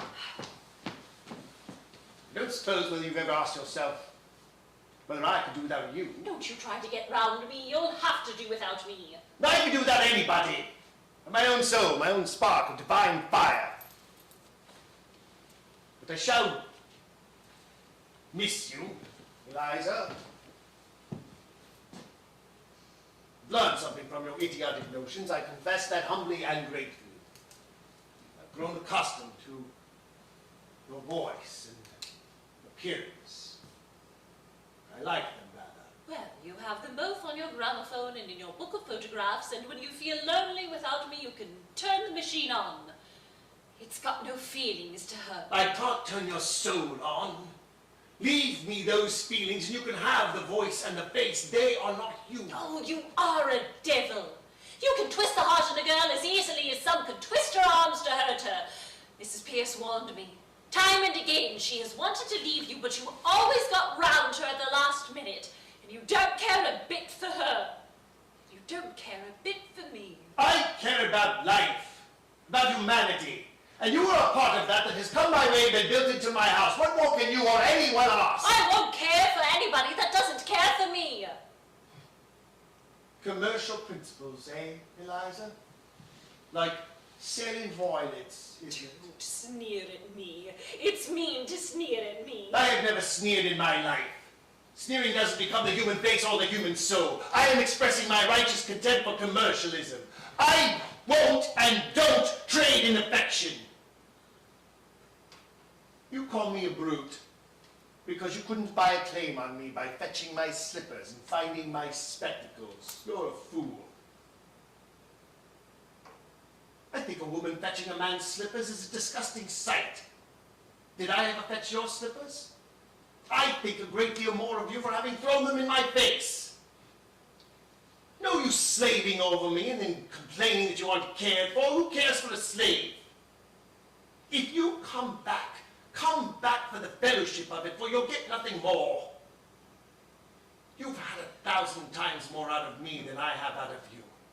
And if you dare set up your little dog's tricks, fetching slippers and finding spectacles against my creation of a Duchess Eliza, I shall slam the door in your silly face. What did you do it for if you didn't care for me? Why, because it was my job. You never thought of the trouble it would make for me. Would the world have ever been made if its maker had been afraid of making trouble? Making life means making trouble. The only way to avoid making trouble is killing things. Cowards, you'll notice, are always running about shrieking to have troublesome people killed. I am no creature. I don't notice things like that. I notice that you don't notice me. No, Eliza, you're a fool. I waste the treasures of my Miltonic mind by spreading them before you, once and for all. I go my way and I do my work without caring 2 pence whatever happens to either of us. I'm not intimidated like your father and your stepmother, so you can come back or go to the devil what you please. What am I to come back for? For the fun of it. That's why I took you Oh, on. and you can throw me out tomorrow if I do everything you want me to. Yes, and you can walk out tomorrow if I don't do everything you want me to do. Live with my stepmother? Yes, or sell flowers. Oh, if only I could go back to my flower basket. Then I should be independent of both you and father and all the world. Why did you take my independence from me? Why did I give it up? I'm a slave now for all my fine clothes. Not a bit. I'll adopt you as my daughter and settle money on you if you like. Or would you rather marry Pickering? I wouldn't marry you if you asked me, and you're nearer my age than what he is. Than he is, not than what he is. I talk as I like. You're not my teacher now? Oh, I don't suppose Pickering would. He's as confirmed an old bachelor as I. That's not what I wanted, don't you think it? I've always had chaps enough wanting me that way. Freddie Hill writes to me twice and 3 times a day, sheets and sheets. Damn his impudence! He has a right to if he likes, poor lad. And he does love me. You have no right to encourage him. Every girl has a right to be loved. What, by fools like that? Freddie's not a fool. And if he's poor and wants me, maybe he'd make me happier than my betters that bully me and don't want me. Can he make something of you? That's the point. Perhaps I could make something of him. But I never thought of us making anything of one another, and you never think of anything else. I only want to be natural. You want me to be as infatuated about you as Freddie, is that it? No, I don't. That's not the sort of feeling I want from you. And don't you be too sure of yourself or of me. I could have been naughty if I liked. I've seen more of some things than you for all your learning. Girls like me can drag gentlemen down to make love to them easy enough. And they wish each other dead the next minute. Of course they do. Then what in thunder are we quarreling about? I want a little kindness. I know I'm a common, ignorant girl, and you a book-learned gentleman, but I'm not dirt underneath your feet. What I did was not for the dresses and for the taxis. I did it because we were pleasant together. And I came to care for you. Not to want you to make love to me and not forgetting the difference between us, but more friendly-like. Of course. That's exactly how I feel. And how Pickering feels. Ah, Eliza, you're a fool. No, that's not a proper answer to give. It's all the answer you'll get until you stop behaving like a common idiot. If you're going to be a lady, you'll have to give up feeling neglected if the men in your life don't spend half their time sniveling over you and the other half giving you black eyes. If you can't stand the coldness of my sort of life and the strain of it, then you'd better go back to the gutter. Work till you're more a brute than a human being, and cuddle and squabble and drink till you fall asleep. It's a fine life, the life of the gutter. It's real, it's warm, it's violent. You can feel it through the thickest skin. You can taste it and you can smell it without any training or any work. It's not like poetry and art, and classical music and literature. You find me cold, selfish, unfeeling, don't you? Well then, off with you to the sort of people you do like. Go marry some sentimental hog or other with lots of money, and a thick pair of lips to kiss you with, and a thick pair of boots to kick you with. If you can't appreciate what you've got, you'd better go find what you can't appreciate. Oh, you are a cruel tyrant. I can't talk to you. You turn everything against me. I'm always in the wrong. But you know very well all the time that you're nothing but a bully.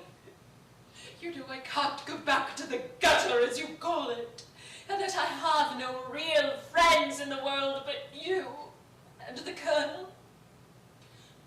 You know I can't go live with a low, common man after you two, and it's cruel and wicked of you to insult me by pretending I could. You think I must go back to Wimble Street because I have nowhere else to go but father's. But don't you be too sure of yourself that you have me under your feet to be trampled on and talked down. I'll marry Freddie, I will, as soon as he's able to support me. No rubbish! You'll marry an ambassador, or you'll marry the Governor General of India, or the Lord Lieutenant of Ireland, or somebody who wants a deputy queen. I'll not have my masterpiece thrown away on a Freddie! You think I'd like you to say that? But I haven't forgotten what you said a minute ago, and I won't be coaxed round as if I was a baby or a puppy. If I can't have kindness, I'll have independence. Independence. Middle-class blasphemy, Eliza. We're all dependent on one another. Every soul of us on earth. But I'm dependent on you. If you can preach, I'll go and be a teacher. As an assistant to Professor Napier. What do you teach in heaven's name? I teach phonetics. I offer myself as an assistant to Professor Napier. What? That imposter, that humbug, that toady ignoramus, teaching my methods, my discoveries. You take one step in his direction and I'll wring your neck, do you hear? I knew you'd strike me someday.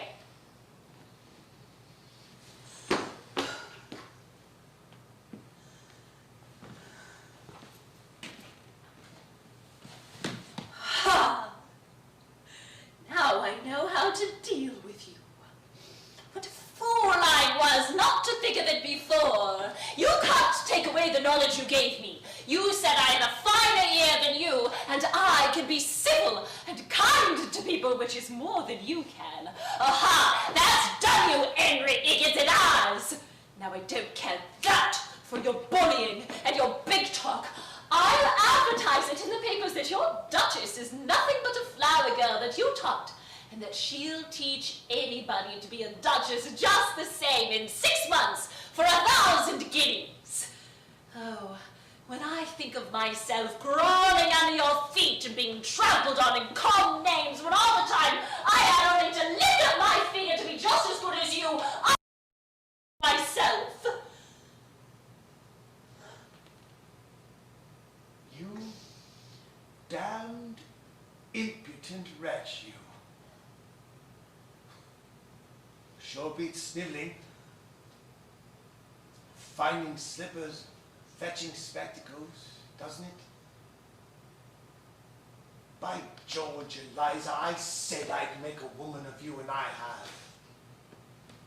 I like you like this. Yes. Turn round and make up to me now that I'm not afraid of you and can do without you. Of course I do, you silly fool. 5 minutes ago, you're like a millstone around my neck. Now you're a tower of strength, a consort battleship. Now you and I and Pickering can be 3 old bachelors together instead of 2 old men and a silly girl. The carriage is waiting, Eliza. Are you ready? Quite. Is the professor coming? Certainly not. He can't behave himself in church. He makes remarks out loud all the time on the clergyman's pronunciation. Then I shall not see you again, Professor Higgins.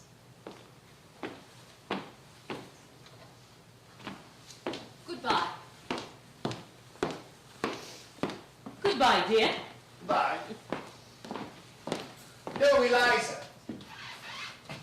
Order a ham and Stilton cheese, will you? And pick me up a pair of reindeer gloves, number 8s. And a new tie to go with that new suit of mine at Eel and Binman's. You can choose the color.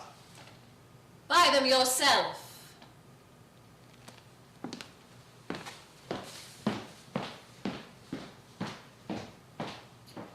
I'm afraid you've spoiled the girl, Henry. It doesn't matter. I'll buy you the tie and gloves. Don't bother, Mother. She'll buy them well enough. Goodbye.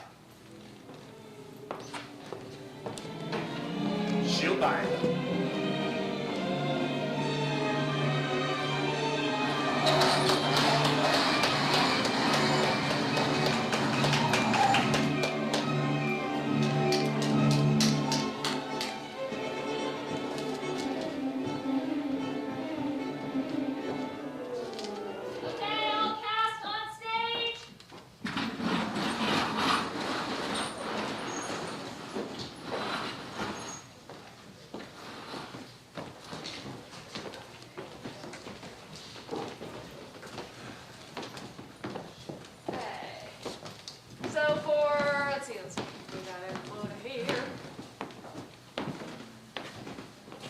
Here's George Jetson.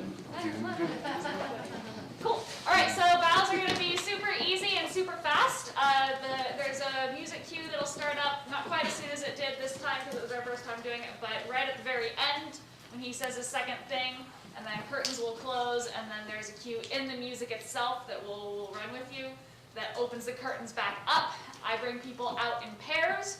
You'll come out together, do a quick bow, and then split off to the sides until we have the full cast in a line. You guys will all bow once together, and then the curtains will close again, and then we're done. Super simple. We coming So- in separate doors at one particular door? Yeah, since we've got 2 doors that'll be available, your pairs, one of you will come out of each of these 2 doors here, come down to center, bow together, split. Beautiful. Okay, so if you guys all want to go backstage, I will call you out in your pairs. And then, yeah, so you can just hang out in there. It's like Noah's Ark. It is. Thank God there's not 2 of you. It is too. Okay, quiet backstage. So the first pair to come out is Sean and Jesse. Go ahead and come out together. Together. And I like people to be moving quickly and speedily, so hurry on down. Do a bow. Normally I would have people hold hands for bows, but we are not because of COVID, and then you guys will split, walk to the side. Next is Zoe and Linnell. So Zoe, you'll come out from behind the curtain. Okay. And you can leave your headset on, that's totally fine. You guys will bow and then split. Then it's Connor and Skylar. You guys will hustle on out. Bow, split. Then is Keith and Sharon. Do you care which door is which? Nope. Split. And then it's Steven and Shannon. And you guys will want to come downstage more when you guys are splitting, please, so that there's room for people to come behind you there. And then, of course, our 2 big ones. Come on in, I'm sure the audience will be very loud. We'll hear them all the way from their homes. Well, you guys will have live audiences, so. It's just a baby one, though. And then all together, you'll look once they have come out and made their first bow. No hands, no hands. Oh, no hands. COVID. Sorry. No hands Sorry. So Thank God. once they have made their bow, everybody on either side look to them. They will cue the final bow. You will all bow together off of their cue. So you guys will all bow together. And then you'll take a step back. Zoe, you'll hurry in and close the curtain. You guys can just be waving or pointing to them. Yes? Okay, are we doing it again? Nope. Nope. Because with social distancing, it would not want people to touch bodies. Yeah. It does? Great. Perfect. Okay, go ahead and open them again, and then let's go ahead and do that with music. Let's say again. Yeah, with music. Thank you, Mom. So Zoe, go ahead